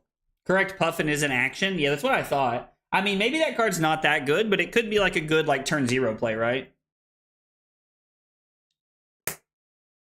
Load your items? I mean, if we have items in play, like if we have like 4 items in play, we'd rather just get aggressive, right?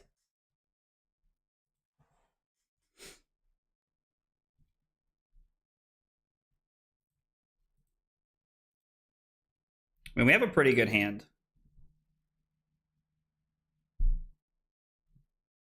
We have a pretty good hand here. I think we'll just take 3. That's what I was afraid of. I think we're just going to block 6. And then we'll throw 5 and flick a dagger. Not an ideal situation here, but it's fine. Has Puffin's weapon been previewed yet? It has not.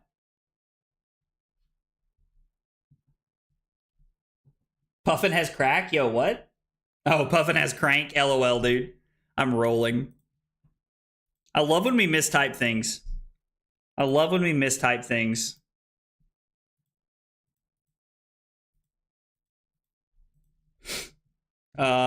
This hand's amazing.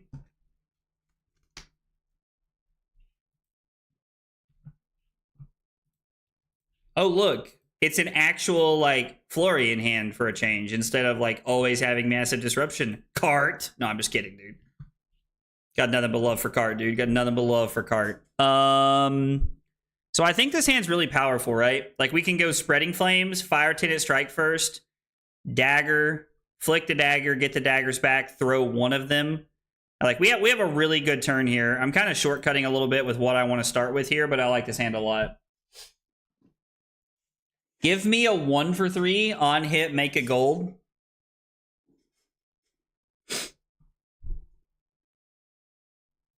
A 1 for 3? Isn't there a 0 for 3 that makes a gold? And it has go again if it's from Arsenal? We are very close to spoilers. Do I even want to play this turn? I mean, we might as well, right? Like, it's just good.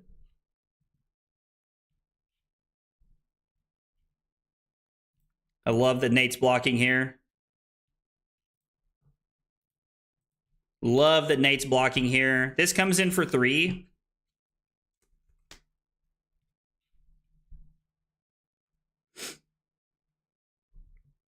Which I think is fine, because even if Nate wants to block, we're good here.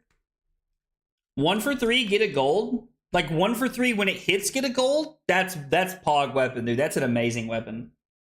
Performance bonus, yes. Performance bonus.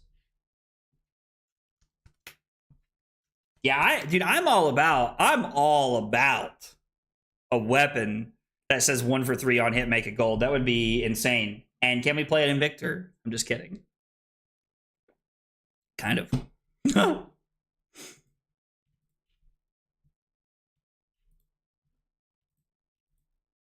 So this is only going to be for 3 go again, which is fine.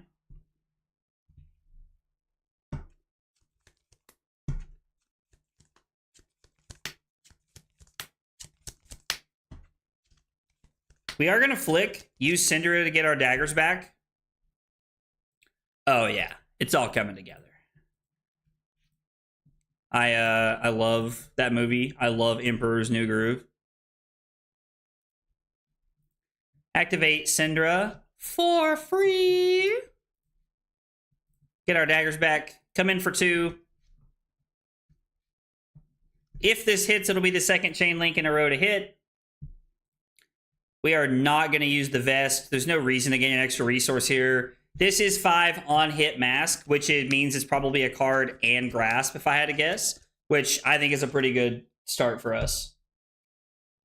I want a weapon that has, if you've made or stolen a gold this turn, this gets go again. So I like the idea of like really like trying to like utilize Puffin, kind of like how we did with like Starfall as like a go again style weapon.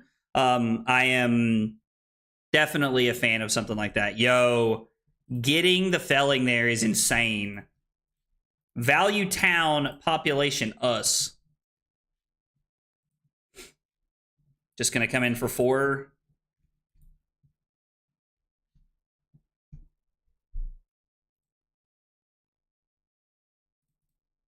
We'll just take this. Are we going to use the throw dagger to throw our daggers, or are we going to use throw dagger as like an extra flick effect here? I like the flick effect here, to be honest. I actually really like the flick effect.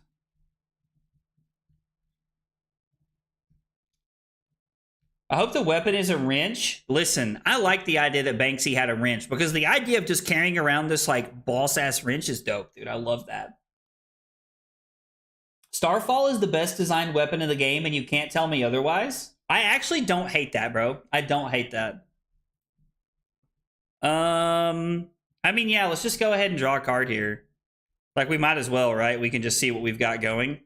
No, we don't need Blood Splattered Vest this turn. Now, maybe I was supposed to get it here, because if Nate blocks this, I can no longer flick to keep the chain alive, which is ultimately pretty bad. Yeah, this was a mistake. I should have activated Vest. I should have waited. I didn't need to play the throw dagger there because Nate didn't block, and that was just a mistake on my part. It was just a bad play. That was just stupid. See, things like that are stuff that will cost me games that I need to watch out for. We thought of the dream weapon for Valda yesterday on Purple Discord. Guardian Hammer with on hit, that hero draws a card and discards a card. Oh, so you're like forcing them to like draw through your deck on hit, like to draw through their deck on hit, but it also like gives you seismic surges. So it has downfall, but it also has like upside because it is letting them filter. I don't hate that, to be honest. It's kind of cool. Yes. Yeah, so Rogan, it is 100%.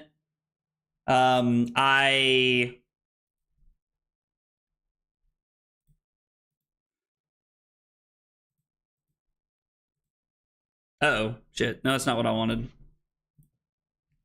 I needed to flick there. So we're gonna get both of our daggers back, and we are gonna flick. I'm used to there being like a priority window there.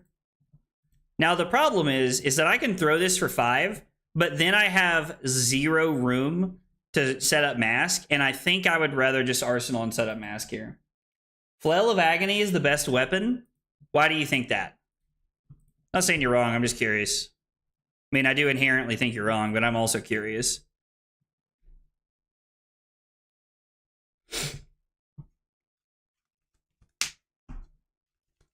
So, Oath of Loyalty. Uh-oh, yo, we're about to get hit with some sauce. Is this felling? Felling put our Concealed Blade on the bottom. Actually, we put Dragon Power on the bottom. Oh, this is okay. This is going to be draw card, I bet. No, buff power. Respect. So we would have to go to 17 to keep our hand here. Now, the question is, are we willing to give up both the fealty tokens to make this happen? So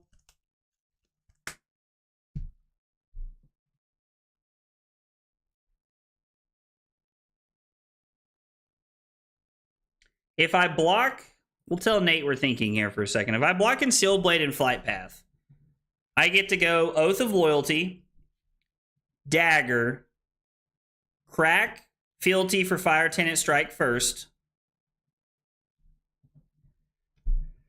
The Dagger getting blocked on the second Chain Link is just so bad. I have to keep this hand, right? I think we just have to go all in and really try to put Nate on the back foot here.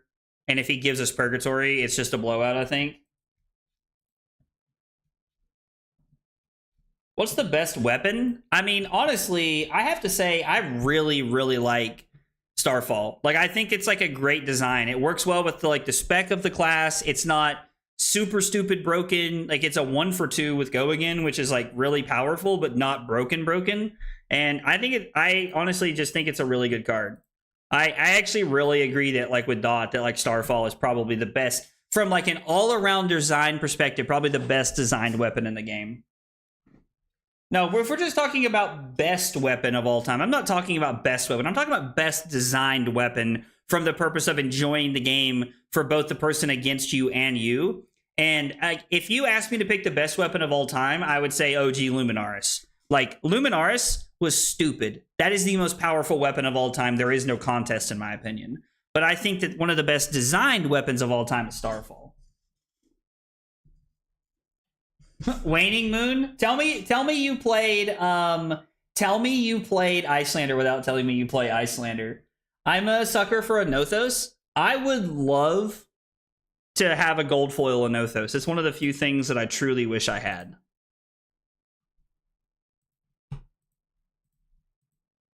It's one of the few things I truly wish I had. I don't think Starfall is too good, no. What's my favorite set of all time? My favorite set of all time? That's interesting. That's a really good question. Now Nate's just going to be sitting here wondering why I'm not doing anything as I continue to like ponder life. We don't need a resource.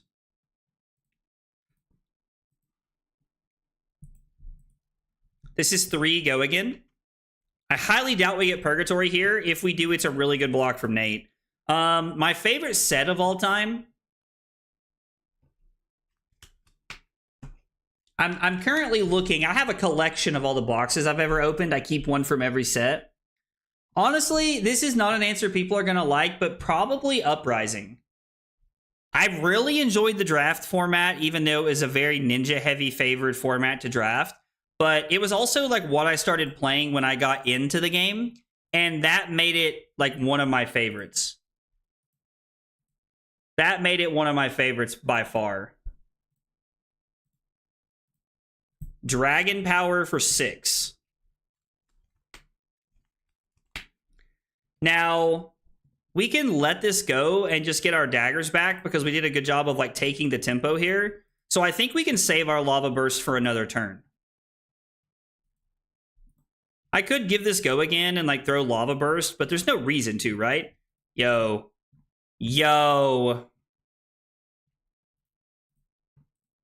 This hand is insane. Welcome to Wraith all the way. I think Welcome to Wraith is a lot. Is a lot of people's favorites. Kraken's Ether Beam was so good it got banned. I mean, to be fair, that is a very powerful weapon. I really don't think Starfall is too good.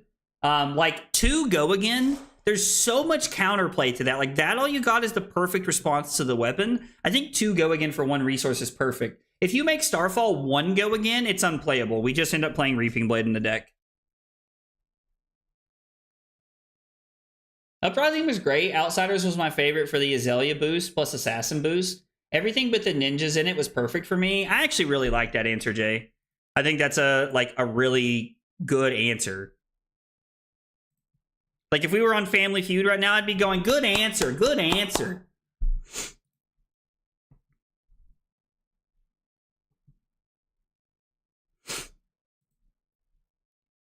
I assume this dagger is going to connect. We are not going to use the vest here. In these longer games, I really like to hang on to my vest if I can for as long as I need it. Okay, now to be fair, Ironside's really pulling me one direction because I got to tell you, Macho Grande. Oh, Macho Grande, that shit just talks to me, boys. Macho Grande just talks to you, boy. I love Macho Grande. One of my favorite Guardian cards of all time. My favorite weapon design is Death Dealer. Sure, it helps that it's pretty strong. It just captures the idea of loading an arrow and grabbing another one so well. So it's very thematic, which I think makes a lot of sense from like Mavri and Fry's point of view. I actually like really like that take of like how thematic it is. Yeah. You love to see it. Yo, let's go. Matt W. never subbed on YouTube, bro. I thought we were friends, Matt. That's cool. Cool. No doubt, no doubt, no doubt, no doubt, no doubt, no doubt. Matt, thanks for the sub, man. I appreciate you being here and hanging out, brother. Even if you probably just unsubbed and resubbed again, I still appreciate it. Yo, Brad, I've missed a couple big hydrates. I got you in just a second here. Let me think about this play pattern line for just 1 second. We're not going to vest here. I was debating getting it back for the other dagger here, but I think that's incorrect. I think we're just supposed to throw Lava Burst for 6 and force Nate to give me both of his cards again. Yeah. So this gives us all the tempo in the world, which feels really good. We have a dagger coming into this turn, which I think is solid. Ugh. I gotta tell you guys, this hand really slows us down. We can go dagger, Art of the Dragonfire. Yo, Rotor-Roller, what's up, dude? Hey, let's go. It's Appalachian TCG, dude. That was where our the ProQuest that I won was at. Dude, Appalachian, man, thanks for coming by. Nate said apparently root bounds don't exist in my deck. +1 for Everfest, no doubts there. This is a very awkward hand that really does not work with anything we're trying to do. Unfortunately, we are just required to attack with Kunai, send the Art of the Dragonfire, flick the dagger, break the chain, and then pitch Syndra. Pitch to Syndra with our blue. I love Terra Sunder and Pummel. There are few things in life that give me more joy than playing Pummel on a Zealous Belting. I know that Zealous Belting may not be like the most like common thing to like actually hit a Pummel with, but I really enjoy it because nobody ever sees it coming. Nobody expects the Spanish Inquisition. Let's just go ahead and flick here. Put Nate down to 16. We're not going to use this. The damage step happens. We're going to activate Syndra to get both of our daggers back. We'll put them back the wrong way because we love Martin. Even though I guess technically this could be right? Maybe we want the daggers pointing at us. Could be right. Who knows, guys? I really wish our only starter wasn't the brand with Cinderclaw here. Because there's not really a way to utilize the Art of the Dragonfire with this hand, unfortunately. Command and Conquer for 9. Yucky. Are we supposed to just go to 8 and play our 4-card hand here? I really hate letting this go. But if I do, my hand is... Like, if this was 6, I think we just block Blood Runs Deep and Art of the Dragonfire. Actually, we'd probably block Burning Blade Dance, right? This is a weird hand. This is a very good hand for Nathaniel to try and swing tempo back. Pummeling Zealous is my favorite. CNC Pummel's cool, but see, like, pummeling the Zealous Belting is like, nobody ever sees it coming. I mean, if we don't block, my hand is Brand, Burning Blade Dance, Blood Runs Deep to flick our daggers, gain a resource, throw Art of the Dragonfire. Yeah, I hate to, but I think it's necessary. I mean, the other option is that we hope Nathaniel finally draws all of his defense reactions next turn, which, to be fair, there's some merit to a play like that, I think. I think there's some merit to a play like that. Because Nathaniel has seen like zero, like actual zero decompose, like, or zero Rubon Carapace. Pummel Frostfang is cool. I like that a lot. Peak evening viewing. I love it, Martin. I love it, dude. Yeah, with Go Again, I'll play Pummel. Like, I love using Tunic to play Pummel and Zealous, and then pitching my last blue to throw the hammer for 6.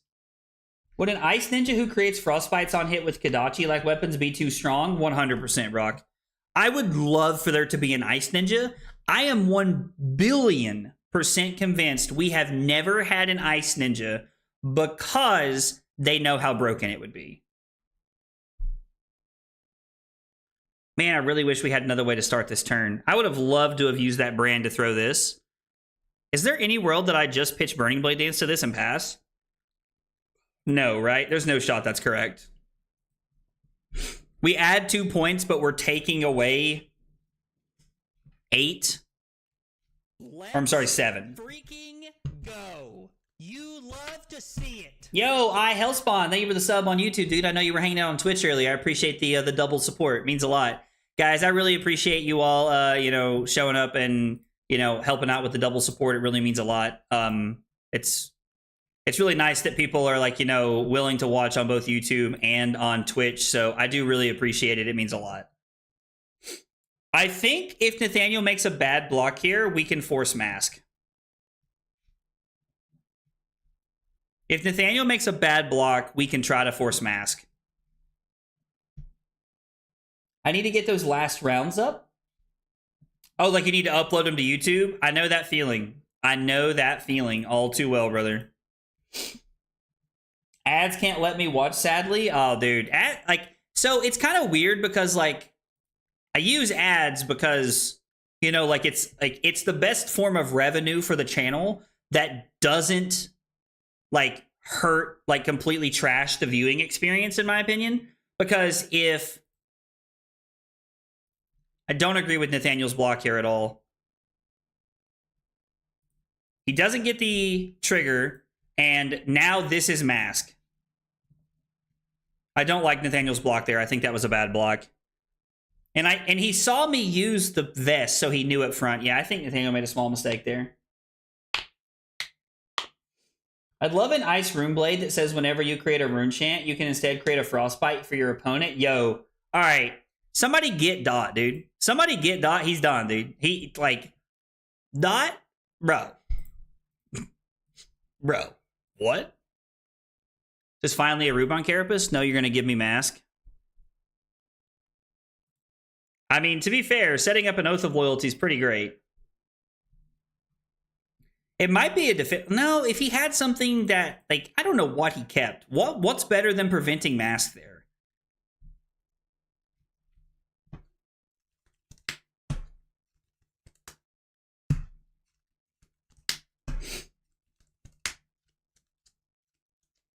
Is there a world we're going to try and put Imperial Seal of Command into play using the Go Again? 100% trash the viewing? Dude, Josh, you're trash. How about that, dude? You're trash. How about that, homie? I think going to 4 is risky, but... Don't doubt Nate. I mean, listen, when Nate wins this game, like, you know, we can sit and talk about why I was wrong. Which I know Josh would love. LSS would print that, and then it would speed run at least 600 points before realizing that Frostbites and Rune Chants are too strong. Nah, I don't know. So I have to say, like, the ads are like kind of crazy. I think of them like commercials is I think how I have to think of them.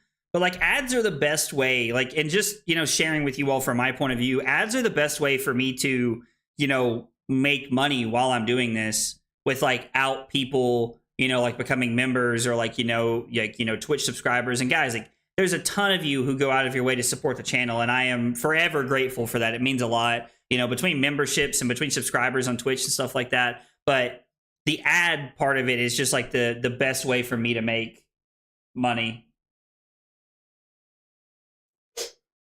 Look at this capitalist. Real questions. How many cards do we hear you shuffling? Oh, exactly 4. While we're sitting here, Peace of Mind from my Oldham deck. This was like my Oldham deck that I had. I have a card from each of these. I have a card. Yeah, we're just gonna let this happen. Each of one of the cards is from a deck that I have played over the last 2 or 3 years and fell in love with. Mounting Anger from Fi. So we have Peace of Mind from Oldham, Mounting Anger from Fi, Test of Strength from Victor, and then last but not least, we have Flittering Charge from Aurora. Flittering Charge from Aurora. So I have one card from each of the 4 decks that I feel like I have enjoyed the most over the last 2 to 3 years, and that is each of those cards.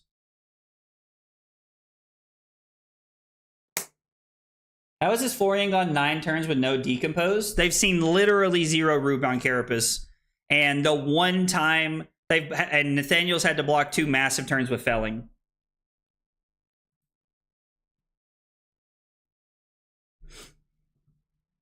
We are going to flick the dagger here.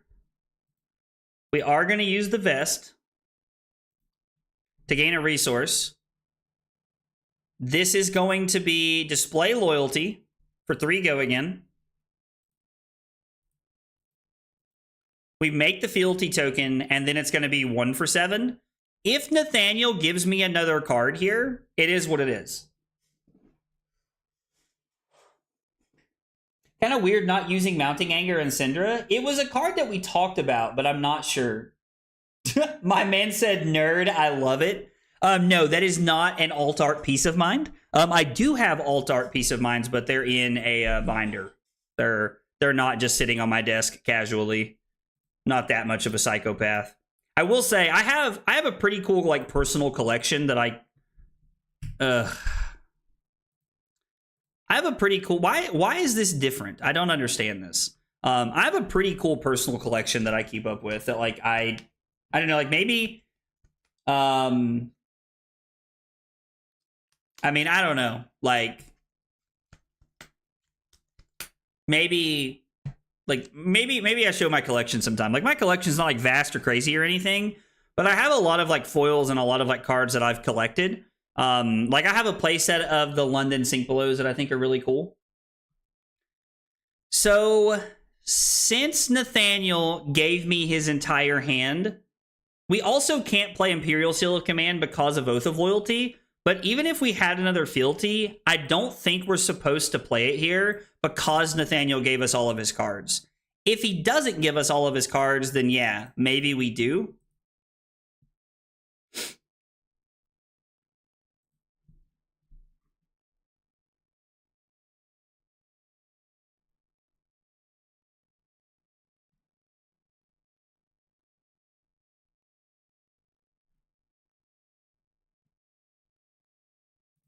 This is an interesting turn cycle. We're going to lead on the Ignite, I think.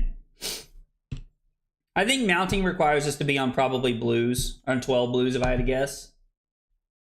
I'd rather pay for a YouTube membership and Twitch sub and Patreon than see ads. I mean, that's fair. Like, I think a lot of people feel that way. It's why there's so many, like, subscriptions now where, like, you know, like Netflix, you can pay to not have ads and, like, all kinds of stuff like that. I think that's why that kind of stuff exists and is so popular, because people don't want to pay to watch ads. Like, we have Netflix with ads. It doesn't bother me to, like, watch 15 seconds of ads, like, 2 or 3 times a show. Now, I will say Amazon goes a little overboard with the ads. Like, Amazon's ads are freaking crazy. Like, actually wild. And then it's going to be Dagger for 2.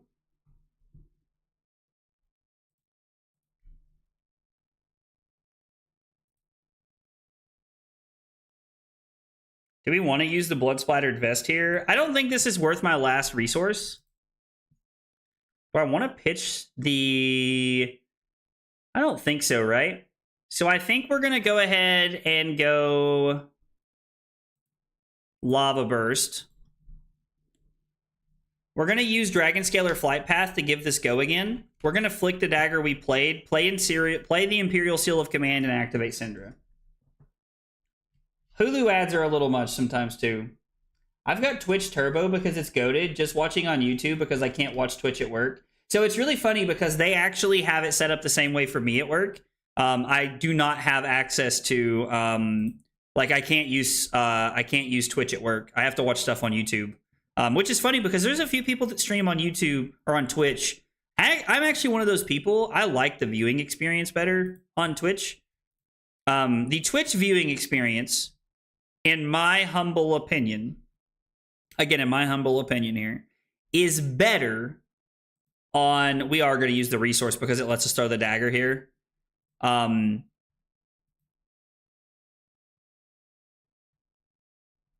going to activate this now to give this go again. We're going to attack with the dagger, force Nate's last card, and then we're going to go ahead and play the Imperial Seal of Command. Nate just conceded. I mean, which to be fair, like, I understand. I would like to play this matchup again because it was a weird game. Like, that was one of the weirdest games I've probably ever played against Florian. I don't know. Like, Nate decomposing one time in, like, 12 turns was weird. Like, how many turns was that? Does it tell you what turn? Yeah, 10 turns. 10 turns was weird. So that's what we did. We're going to see if it works this time around as well. We did get a win. Nate decomposed one time in a 10-turn game. Was, let's see. Nate was forced to block with... Nate was forced to block with 2 failings early to prevent mask. All right, winning that game felt pretty good. Like to win our games we play. I'm gonna go first again, I think. I'd love your thoughts on my blue list. They are similar, but I run a few things you don't. So there was a couple cards that I had questions about when I was looking at it last night, Rose, because I did end up looking at it after the stream. And I mean, don't get me wrong, like I definitely didn't like hate your list. Like it's pretty similar to like what you know I'm up to as well. I think there was some I have to go back and look at it off the top of my head, but there was definitely some cards that you were on that I had some questions about. And I don't necessarily mean that in a bad way. Like I was just curious. We're gonna just Arsenal the Oath and pass. Just Arsenal the Oath and pass.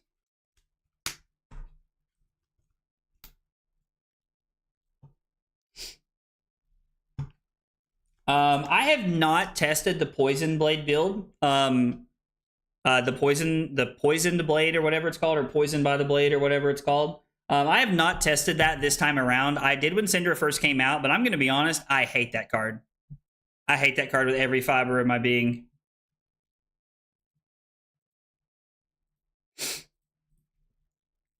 I am not a fan of that card, and I don't like playing it.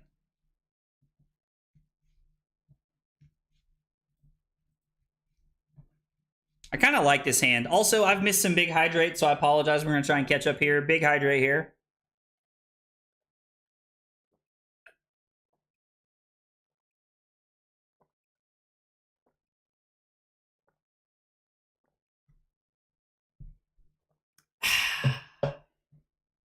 Refreshing.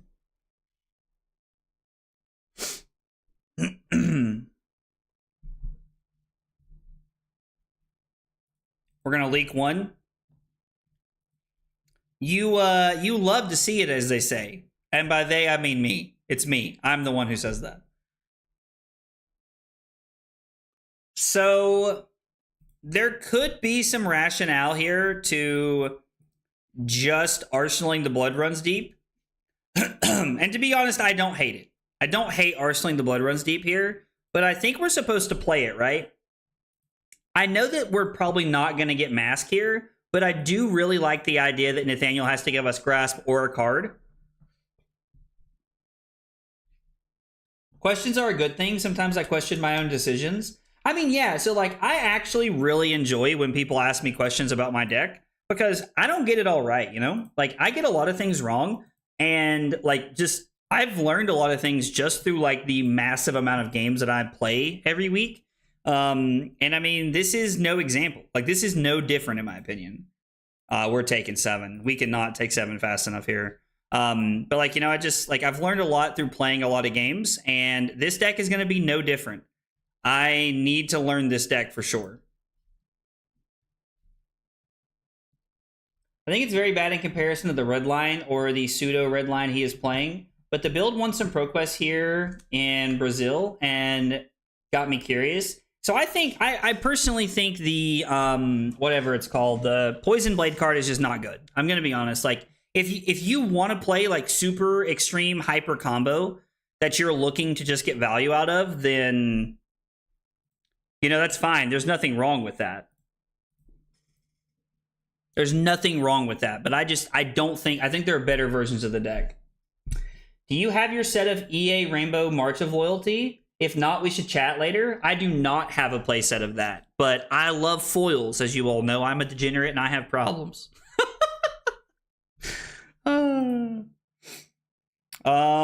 Yeah. So, I mean, 2 connects here if there's no defense reactions or anything.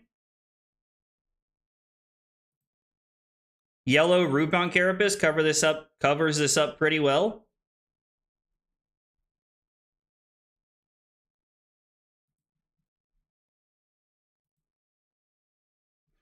There's 2 points of this left, right? No, there's not. Oh no, he decomposed, so there is 2 points left. Yeah, so we're just gonna go ahead and throw this. It comes in for 5. We're gonna flick the dagger just so that we can buy it back. There's no other reason here. There's a lot of EAs in Syndra that you can buy. You like foils? This marriage will never work.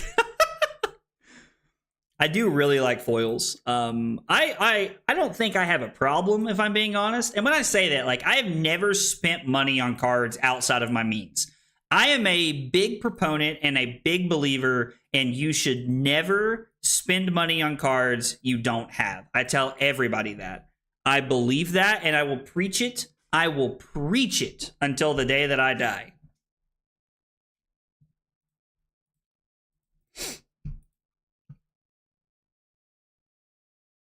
I think we have a pretty decent hand here.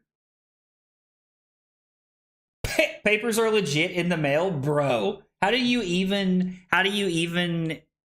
get that in the mail, dude? Do you have EA Blaze Headlongs? I do have EA Blaze Headlongs. Yep, I do have EA Blaze Headlongs. Haven't yet won, and I popped positive for COVID today, so probably not going this weekend. I mean, I think that's a very smart decision for both you and your friends at ProQuest, Death. I love the EAs in the deck. I have almost fully fulled out Syndra. She's so pretty. There is actually a really like cool set of EA cards that I don't have that I wish I owned. And that is Ravenous Rabbles. I do not own EA Ravenous Rabbles. I've never really bought them for any I've never bought them. I've never really cared about them. But I would like to own those cards. They're cool. They're just like $150 a card, so I refuse to buy them. It's stupid. It's the same reason I don't own a Marvel Command & Conquer. I have, or a Fable Command & Conquer, I'm sorry. I have every Fable in Flesh and Blood because I think it's cool and I like collecting them. Except the Command & Conquer because they're like $1,000 and it's stupid. The Rabbles are sick. Hey, Trent, what's up, dude? Art of Dragon Blood EAs are $90 each. See, that's ridiculous, bro. Ridiculous. We are not going to use this because we don't care.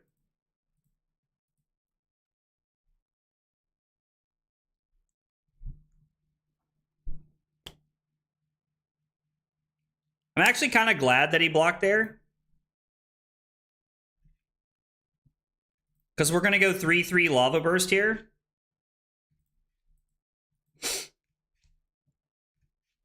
I mean, Nate has another card he wants to block with. He has to. He's Florian. Like, come on. It's like the Earth Guardian of the format.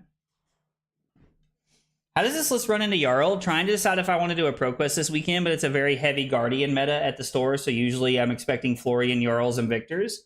I mean, I think that, like, Guardian has, like, some kind of natural prey in, like, as, like, a natural prey effect into a lot of these aggro decks, but I believe that with 9 blues and 3 more in the sideboard, you have a real shot at running Jarl over. Like, their ice does very little, I think, in a lot of situations.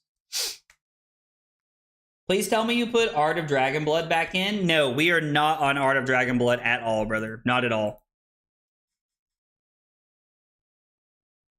There's no way Nathaniel's going to take this. Yeah, it was like actual 0%. He's decomposing this game, which means we're cooked. Absolutely cooked. We are going to flick a dagger.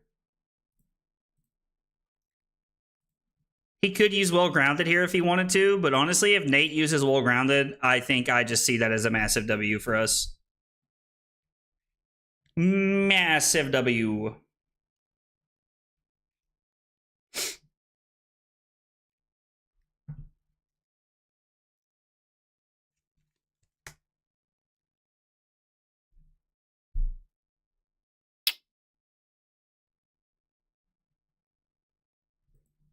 I'm going to refresh. Maybe it's me. Maybe I'm the drama. No, it's Nathaniel. I run Wreck Havoc instead of CNC. I mean, if you need like a budget replacement, that's probably the only card that you can use to replace it, I would say. Keeks. He beat me in finals of that skirmish with CNC plus Pummel on CMH. Oh my god. CNC Pummel with a CMH out is actually crazy. That's wild. I mean, dude, talk about cooking. When aren't you the drama? Dude, you've been talking to Carly too much, bro. I'm going to assume Nathaniel's like talking to somebody or doing something, and he's like not hyper focused here because like I just need you to click pass. About to invite him to chat and say, stop talking to Alexander and freaking play the game, dude.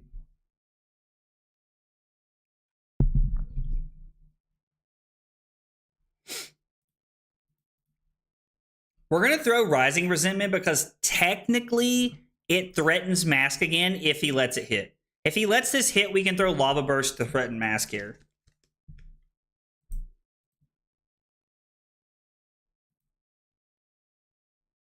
I think I'm okay with just letting this happen.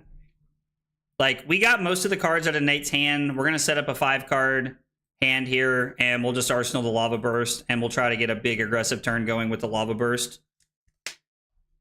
Jesus Christ, what is this?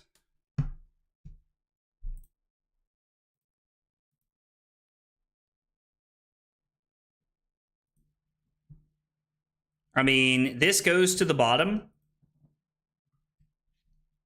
If I block Breaking Point, I can go Fire Tenant Strike first, flick a dagger, gain a resource, throw Breaking Point, Arsenal this. It's not the best play in the world, but I think it's fine.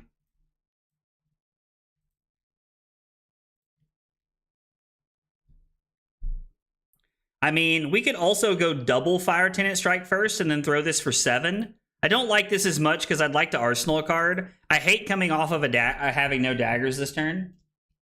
I have mental trauma for being hit by a Demolition Protocol pummeled on stream. Yo. He's triple queuing games. You know what? Nathaniel might actually be crazy enough to do some nonsense like that, bro. Nathaniel might actually be crazy enough to do some nonsense like that.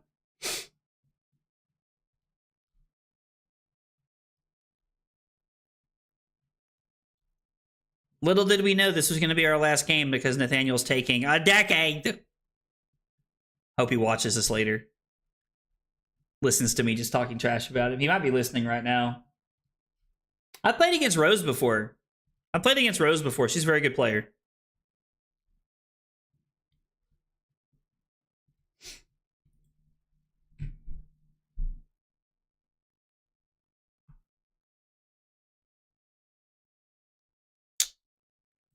Yes, I would like to do this.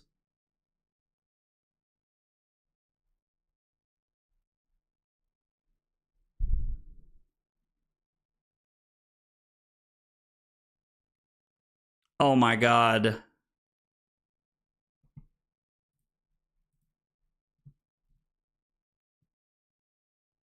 Thank you. Thank you. Okay, so we're just going to throw Breaking Point for 6, and if he gives us the Purgatory here, I think it's not a bad spot for us. We were both undefeated at Charlotte in round 7. I think I played Rose in round 7 of the ProQuest Plus. Or round 7 of the ProQuest Plus on Sunday. We're also pretty good friends. I mean, dude, valid, man. It's good to have friends in the community, you know? Canopy Shelter must have a very aggressive hand. There's got to be a felling going on over there, right? I can only assume there's a felling going on. So we end up taking a 3-point life lead. And we're going to Arsenal Fire Tenant Strike first. All right, this hand's solid. I like this hand a lot. I'm blessed to know a lot of people in the community. That's exactly how I feel, dude. You missed the best opportunity to get EA Rabbles in Europe. Why? Are they cheaper there or something? They're way less expensive there? All right, you have my attention. I mean, listen. I mean, if they're that much cheaper, it might just be worth it to buy them from there and then have them shipped from, you know, from EU.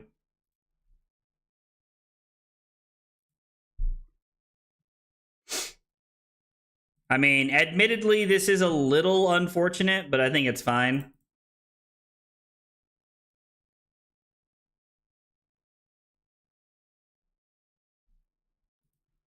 That is what? 1 Command and Conquer and 2 Plow Unders, and we've seen 0 felling so far. You have no idea. You have no idea what that means? Wait, what? Have no idea what means.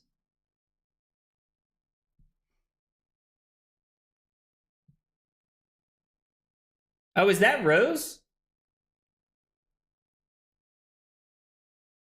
Is that like Dashio Rose? Like, is that you? Do you think the LL system breaks in a game that has power creep, considering that most of the OG heroes don't even have relevant, or not meta relevant?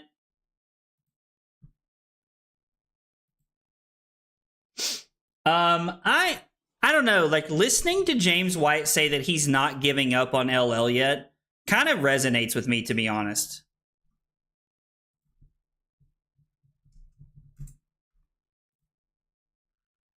Like, I think James White saying that, like, I think James White saying that really resonates with me, to be honest.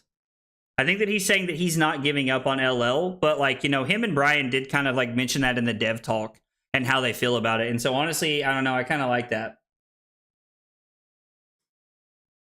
I see, my problem, Dot, is like $100 a piece for a foil, like, is stupid. I'm still not paying those prices. I bought foil Command and Conquers because I knew they were a good investment. I bought foil E-Strikes because I knew they were a good investment. I don't really want to buy these Rabbles at that cost, especially like with trying to go to Singapore and going to Vegas here in a few weeks. Like, it's just ridiculous to me. And $20 to $30 cheaper is like good, but at the same time, like, I don't know, man. Like, Rabble is one good generic 0 for 4 away from never seeing play again, in my opinion.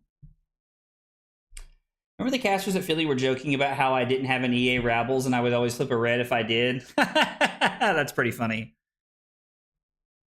Yeah, I think like Nathaniel like got Walmart internet while I wasn't looking or something. Like, I don't know what's going on over there. I like the idea of Rising Resentment actually being relevant here. And like, it could be a card that like Nathaniel needs to block. He may not block it, but it could be good here.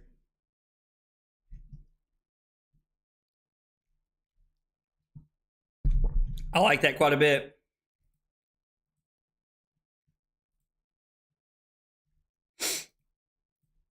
Not having any daggers to flick kind of just means that this is like a quote-unquote off turn here. I'm going to throw the Hot on their heels, and then I'm probably just going to Arsenal the Lava Burst, and we're just going to get our daggers back, flick one of them to push a damage, and then we're just going to Arsenal Lava Burst and try to get aggressive next turn.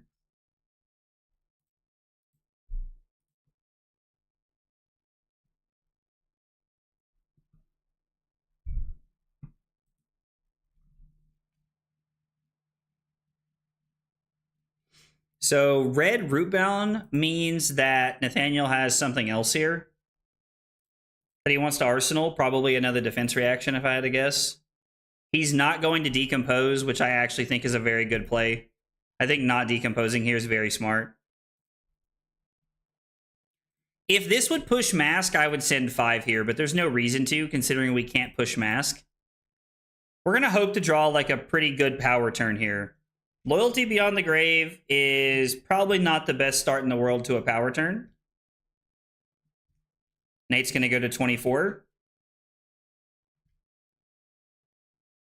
And then he's going to throw Felling of the Crown at me.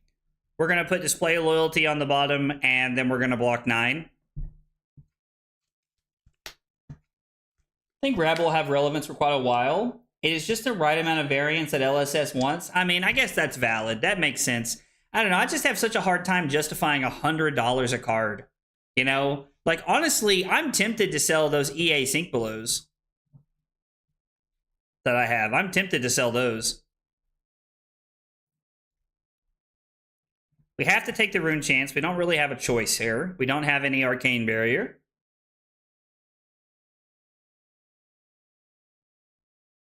Still feel weird right now because I don't really feel like I identify with a hero.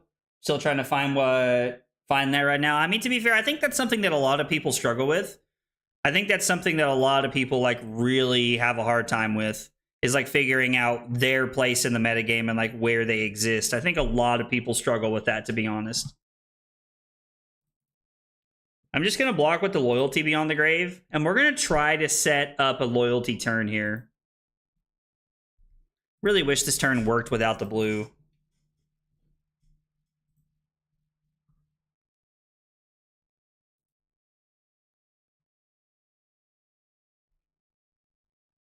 Yeah, I wish this turn worked without the blue. I hate going down 8 points when Nathaniel still has most of his equipment left. Lauren bought me one of the Sync Belows as a birthday present while we were in London, so they are never leaving the collection, even if I don't play them. I mean, I have mine. I have yet to put them in a deck. They're sitting in perfect fits, in sleeves, in those like protectors that you ship cards in. So I completely understand, Dot. Completely understand. I think that's a very valid response to how you feel about that card.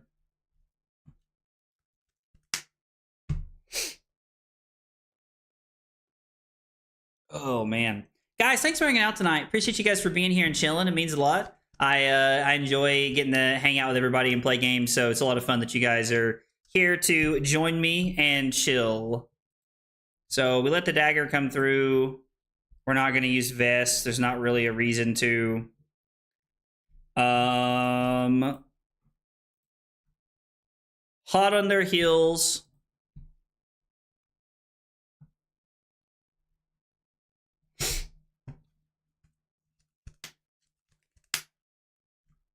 This gets blocked. We flick the dagger.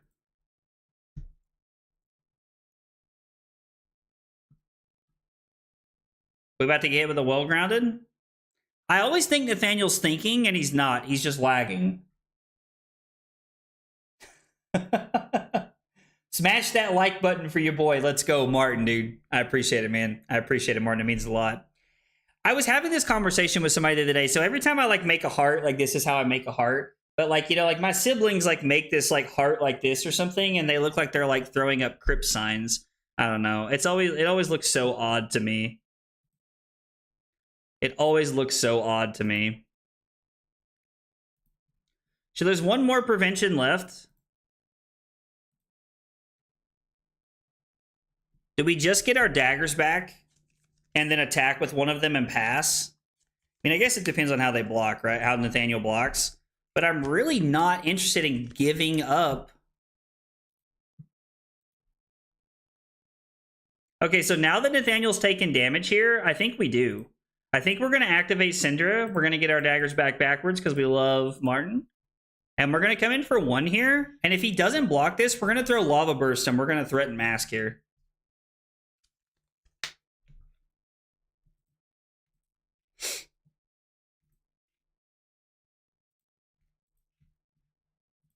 And Lava Burst, threatening Mask feels pretty good here.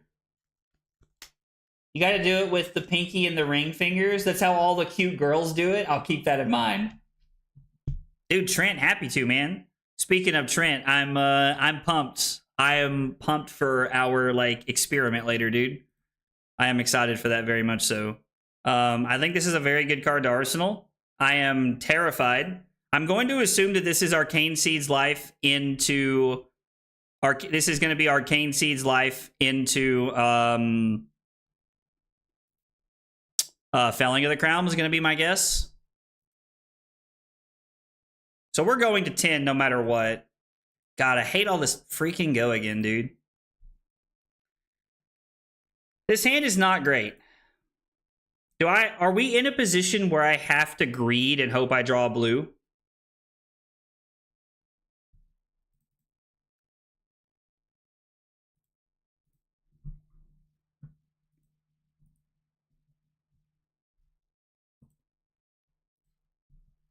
I think I have to greed and hope I draw a blue.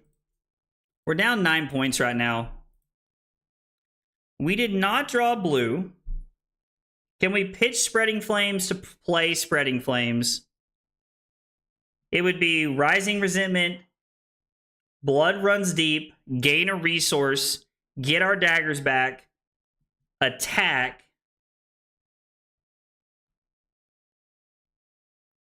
Burning Blade Dance. I mean, we have like an okay turn cycle here, right?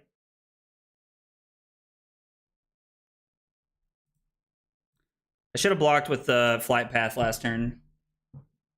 No, I should have blocked with Flight Path earlier this game, just to try to not die to Rune Chance and stuff. I think this has been like...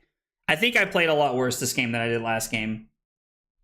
Been watching on mobile to chime in. Your biggest issues for me... Oh, the biggest issue for me has been to find a hero. Second time trying to join the game, Icelander, she got LL. So waited now Aurora after joining LL. I mean, I get that, Rav. Like, that's tough, you know? Like, I completely get that. That's like it's a real dilemma, I think, for, you know, multiple people. I don't think it's just you, if I'm being honest. I think that's like a real dilemma for people.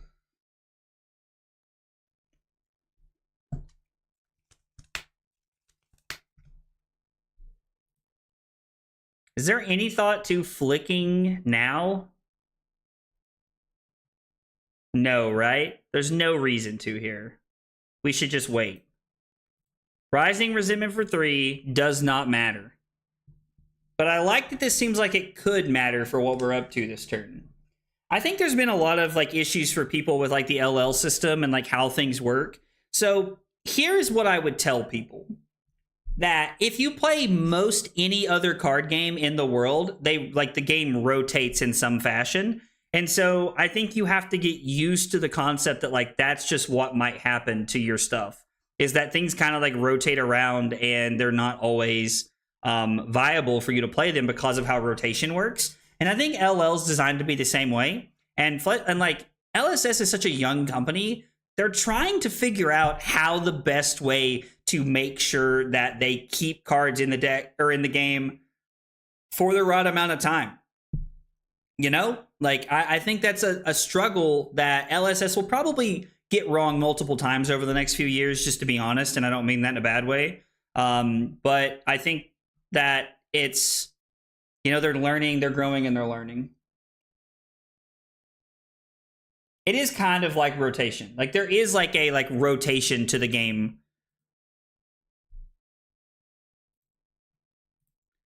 Blood Runs Deep for 3. We are going to trigger the vest.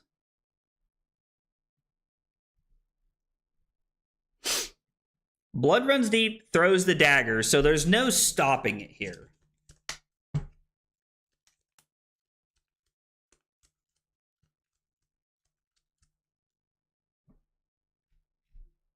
Interesting.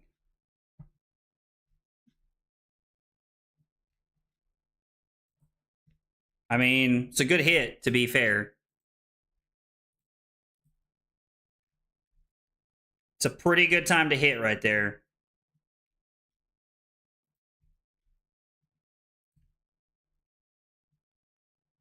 Are we just going to have to go dagger if it hits break the chest dagger? Or are we supposed to just throw dagger and then pass?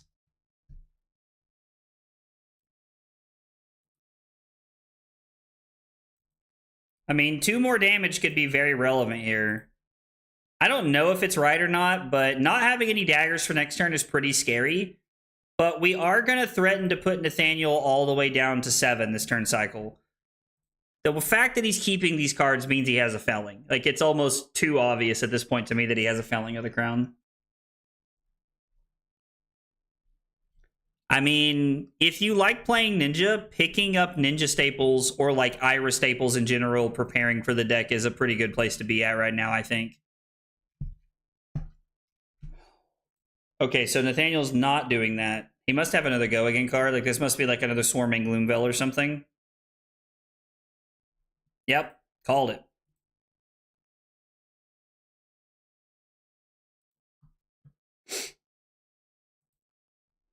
So if I block 3, take 1, go to 4, the Reaping Blade puts me to 1, which means I'm in a world where I have to guarantee that I can try to kill him next turn. I have 5, 6, 7, 11, 14 points. Nathaniel would at most have to block with 3 cards in the chest, I think, but even then I highly doubt he'd have to block that much.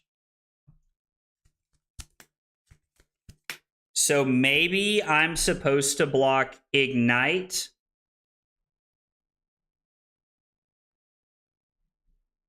God, the problem is he's just played no fellings, and so like the longer we sit around, the worse this gets for us.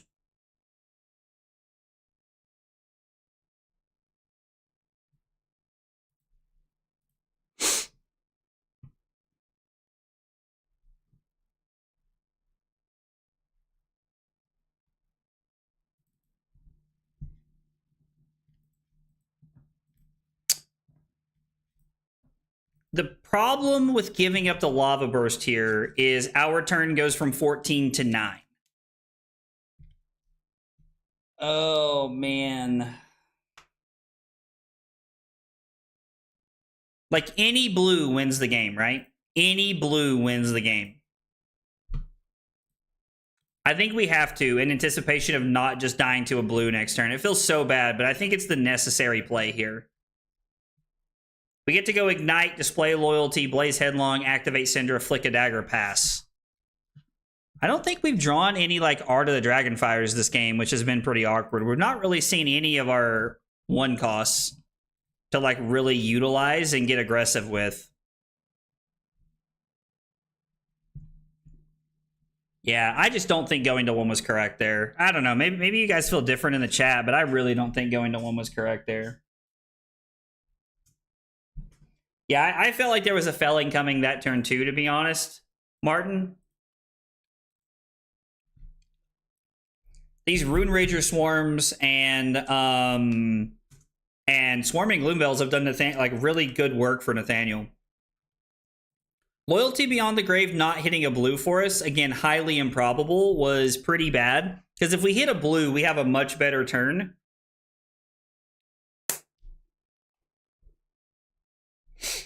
I'm wondering if one of my problems is that, like, I'm trying to set up my arsenal too much.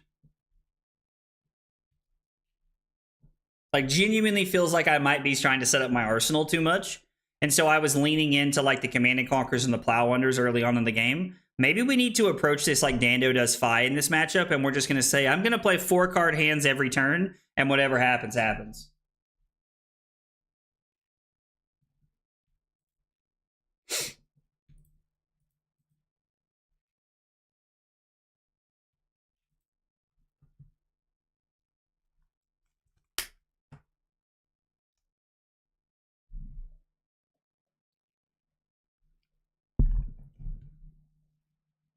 I agree that getting to buy back our daggers here is very important.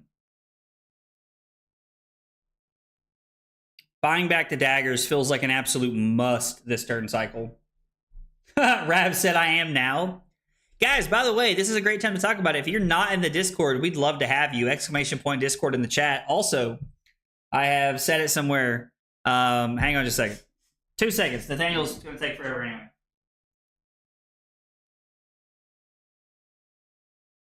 If you guys have not checked it out yet and you're looking for a way to level up your game, exclamation point codex in the chat. The Codex Journal is a phenomenal product. Helps you track your games and keep up with any misplays you make or why you won, why you lost. You got life totals over here and you got notes on your game over here. So there's a lot of great stuff for you to be able to utilize inside of the Codex Journal there. All right, so Nathaniel blocks. We get one card out of his hand. I do not want to break the combat chain. It's going to be 4 going in. Nathaniel probably has a defense reaction here.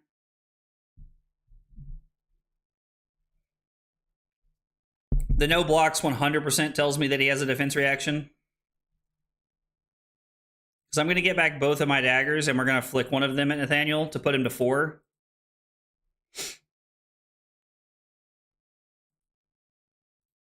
Yeah, so he goes to 4, blocks here. Hopefully it's something not super impactful. The 2-card game does not benefit me is the problem here. I typically have played versus Florian with the game plan of throwing 4-card hands at him, 4-card hands at him every turn. I mean, it's fair, Anthony. Like, I think that's like what a lot of people with like these draconic aggro heroes are trying to do. So I think it makes a lot of sense.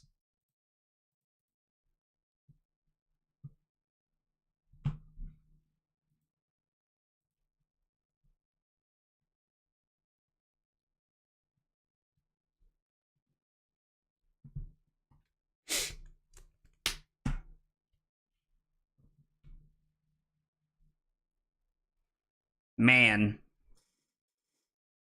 I really want to be able to throw this. So if I block Stab Wound and Oath of Loyalty, I go to 3, and then I can go Ignite, Crack a Fealty for Dragon Power for 5. It's a 7-point turn. Or my turn is Oath, Ignite, Kunai. It's actually incredibly awkward because it doesn't let us do what I want here.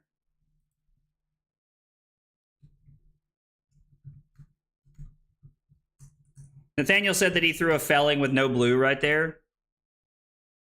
God, how do we want to play this? This is so tough because I don't want to give up the flick knives because like it just threatens so much. I think the best play is to block like this. I mean, there's a world I could block Stab Wound and flick knives here, go to 1, and then it's Oath, Ignite, this for Dragon Power. This takes a card. This gets the chest. This takes 1 card with the chest, so we have to block here.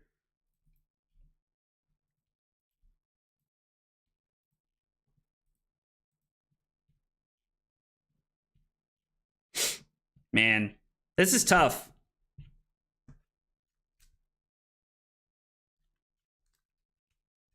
You call 4-card hands steamed hams. I kind of like that.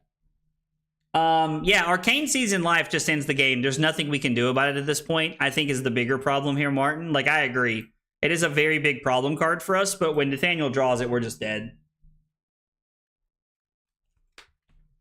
Oh. Yeah, that's right. We have to do that. So we play this.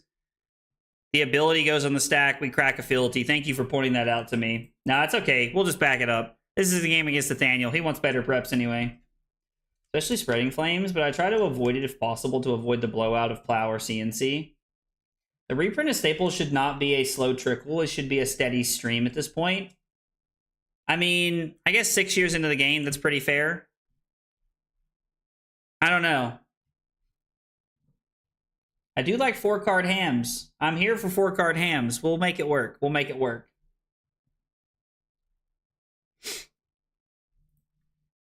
I'm curious to know how long this game has taken. Like, this has been wild.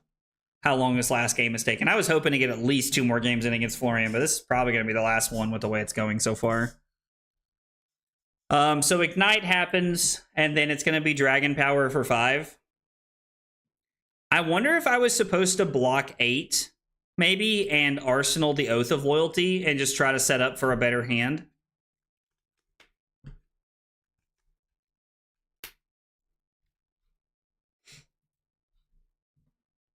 Because, like,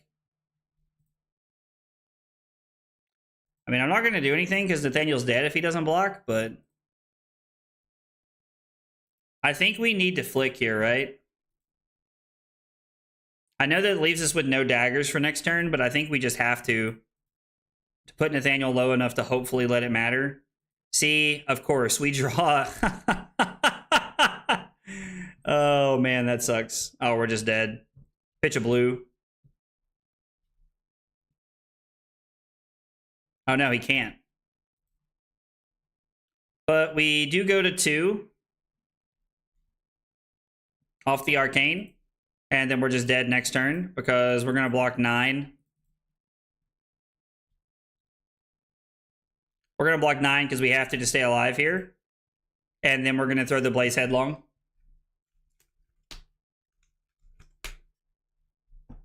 Oh, yeah, I agree, Kevin. This game's been over for a hot minute.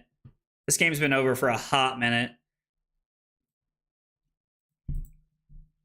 There were just literally so many turns where like it felt like we had nothing impactful we could do. The hands were just awkward and clunky and nothing would come together.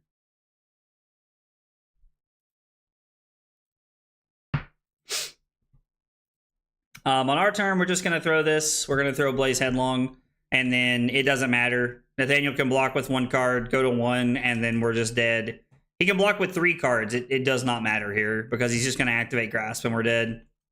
I think if we're going to win this game, we have to be in the driver's seat. I don't think we can afford to run like Tide Flippers in this matchup. I think we have to be in the driver's seat this game.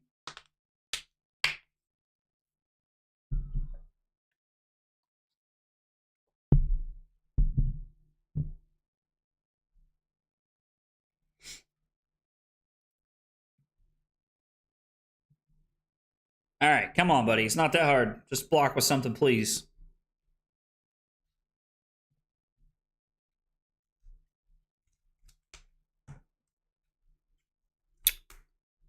Okay. The funny part is, like, even if he has quad reds, like, we're probably not in a good spot, right? Because if quad reds, that means that, like, one of them is probably Arcane Season Life or E-Strike. And either one of those cards just, like, threatens me. The Spreading Flames turns did not have a blue, which was awkward. Not having a blue on the Spreading Flame turn, the Spreading Flames turn was pretty awkward. None of our finishers came up until the very end of the game. Like, we literally have drawn 1 copy of Art of the Dragonfire. And it's turn 12. We just now drew our 2nd copy. Like, I know Imperial Seal of Command is a one of, but it's also been in the bottom 2 card, like in the bottom, like, 10 cards of our deck, like in back-to-back games, which I think is relevant. We were just in a better spot last game to be able to win. But, like, I don't know. Like, we didn't really draw any of the cards we wanted to. Reaping Blade ban? Nah, dude. Reaping Blade's fine. Now, like, Scepter, they should probably ban Scepter just because, like, hopefully they don't hate us that much. But I doubt they're going to ban Reaping Blade. I hope they ban Scepter, though. Loss.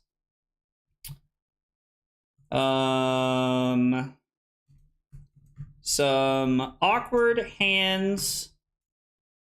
Not many 1-cost finishers early. Review game to see what really clunked up the deck. I mean, also, like, you know, sometimes, like, Florian's just a good deck, and sometimes you just lose. I mean, sometimes it's just how it is, you know? Like, I hate to feel that way, but I think sometimes it's just games you just lose and there's not much you can do. I wish I was here earlier to see the hands. Well, the great news is that you can go back and watch the games on YouTube. So please check them out. If you guys watch these later and you see what happened with our hands, please let me know. I will say, I really, really feel like we missed Art of the Dragon Blood tonight. I feel like we missed that card a lot tonight. And I know that Trent was talking about that earlier on in the game, but I feel like we missed that card a lot. Just a card that works really well. Like, even if we would have had Art of the Dragon Blood on a Spreading Flames turn, it would have been insanely powerful. Like, is there any world we're going to cut Fire Tenant Strike first to have Art of the Dragon Blood in the deck? Worst weapon for Florian? I mean, I agree, but I think that it's not very conducive to like a healthy metagame. It's the same reason they banned blue count your blessings, in my opinion. Yo, Andrew, what's up, dude? Was playing earlier and drew a 5 blue hand with loyalty beyond the grave, and I have 8 blues in the deck. I mean, yeah, so that just feels bad, right, Buffalo? Like, that just feels bad, dude. So many fealty stacked with nothing to use them on. 100%, Nate. I never had anything to use them on, and it felt very, very clunky. I don't know. Like, that was the worst drawing game we've had all night. Now, to be fair, Nathaniel had probably the worst drawing Florian game I've ever seen in the history of my life the game before, so, you know, God was balancing the scales there. I'm honestly not big on Dragon Power, but it sucks to... Oh, I don't think we can cut blues. Like, we're on 9 blues right now. I don't think we can cut blues at all. Hot on Their Heels is too good for marking, in my opinion. Rising Resentment and Bram with Cinderclaw are good starters. Oath of Loyalty is a great starter. Like, what if we go down to 2 Lava Burst? I like Lava Burst, but I like the idea of having 2. We were on 2 before, and I like that quite a bit.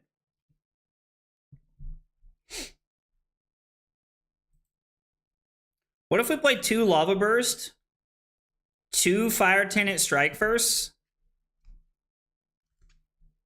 Because I don't think we have to play like just 3 of cards. Yeah, Dragon Power is awesome at blue, I agree. What about cutting Blood Runs Deep for 2 Dragon Bloods? I think Blood Runs Deep just like is a 0 for 4 situationally, and I think you need it to help extend turns sometimes. So I think 2 of that card is really good. I mean, is there any world that we're on 2 Art of Dragon Blood? Like, is there any chance that this is what we're doing? We're on 2 Art of Dragon Blood, 2 Lava Burst, and 2 Fire Tenant Strike First. So we're cutting a Chain Ender and a non-draconic 0 for 4 for a 0 for 4 that helps us with resource costs. Ban list coming on the 19th, Bear. Coming on the 19th, Bear. Honestly, don't think Florian's OP. The Scepter deck is super targetable, and the Reaping Blade version is just a good best deck in format. I agree that the Reaping Blade Florian is the best version of Florian, but I don't think you can ban Reaping Blade because then everybody plays OTK. And sure, it's easily targetable, but so is Count Your Blessings, and they still ban that. My take on Scepter has nothing to do with the targetability of the deck. It has everything to do with the fact that it's not fun gameplay. You're creating this lack of good gameplay, and you're forcing people to play suboptimal cards to beat things, and I don't like that.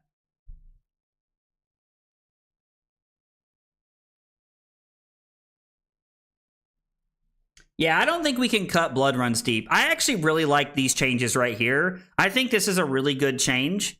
I'm very excited to get rid of this card at some point and play a 3rd Stab Wound, but I think that this is necessary. The funny part is, like, I don't own Concealed Blade. I've never owned this card. I wonder how much Concealed Blade is. I have to look it up and see. Also, I can't find my Spreading Flames, and I know I own that card. I played it in 5 for, like, a year, so I don't know.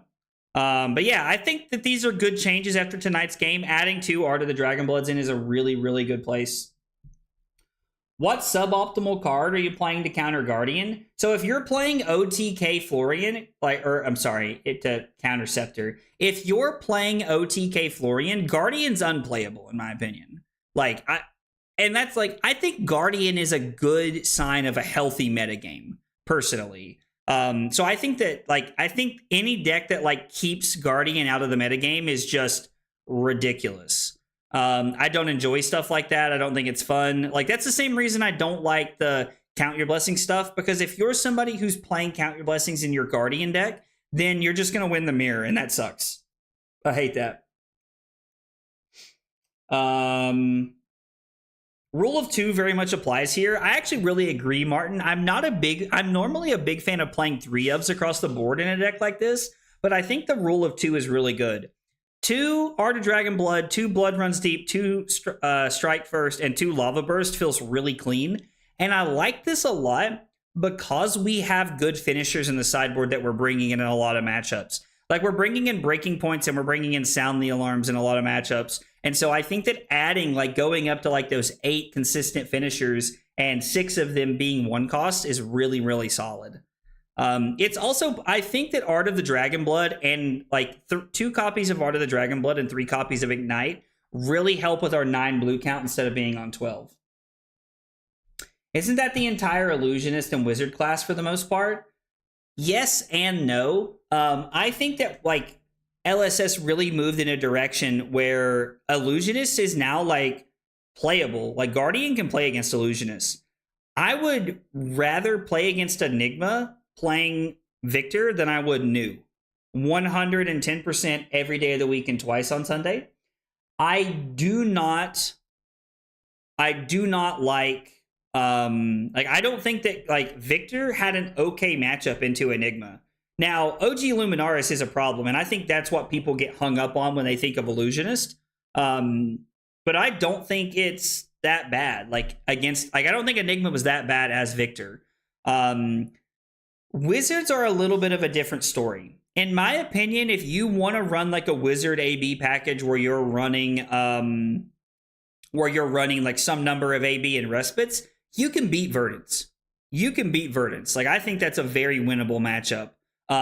But like against Kano, no. Like there's not a Guardian on the planet that's going to beat Kano unless you're like using Jarl and you're like frozen to death. You know, like their Striders and stuff like that.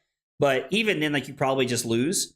I personally think that like Kano's just unbeatable if they know what they're doing against Victor. I don't even have more than AB1 on my sideboard right now, but I think that Wizard less so.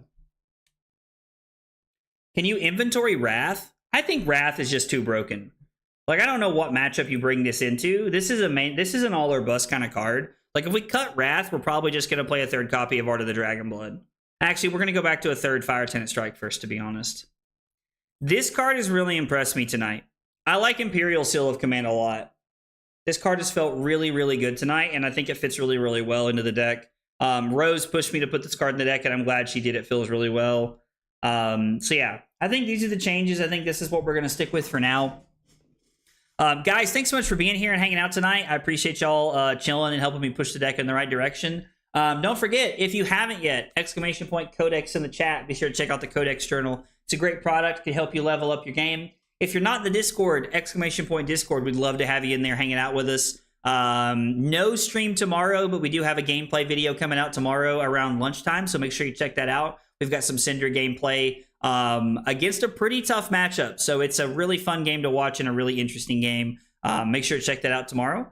I will be back on Thursday. We'll probably be streaming Cinder again since there's a ProQuest this weekend. I really want to practice this and get some more reps on it before the ProQuest this weekend because I think it's what I'm going to play. But anyway, thanks for hanging out. Have a good night, guys, and I'll see you all on Thursday. Take it easy, guys.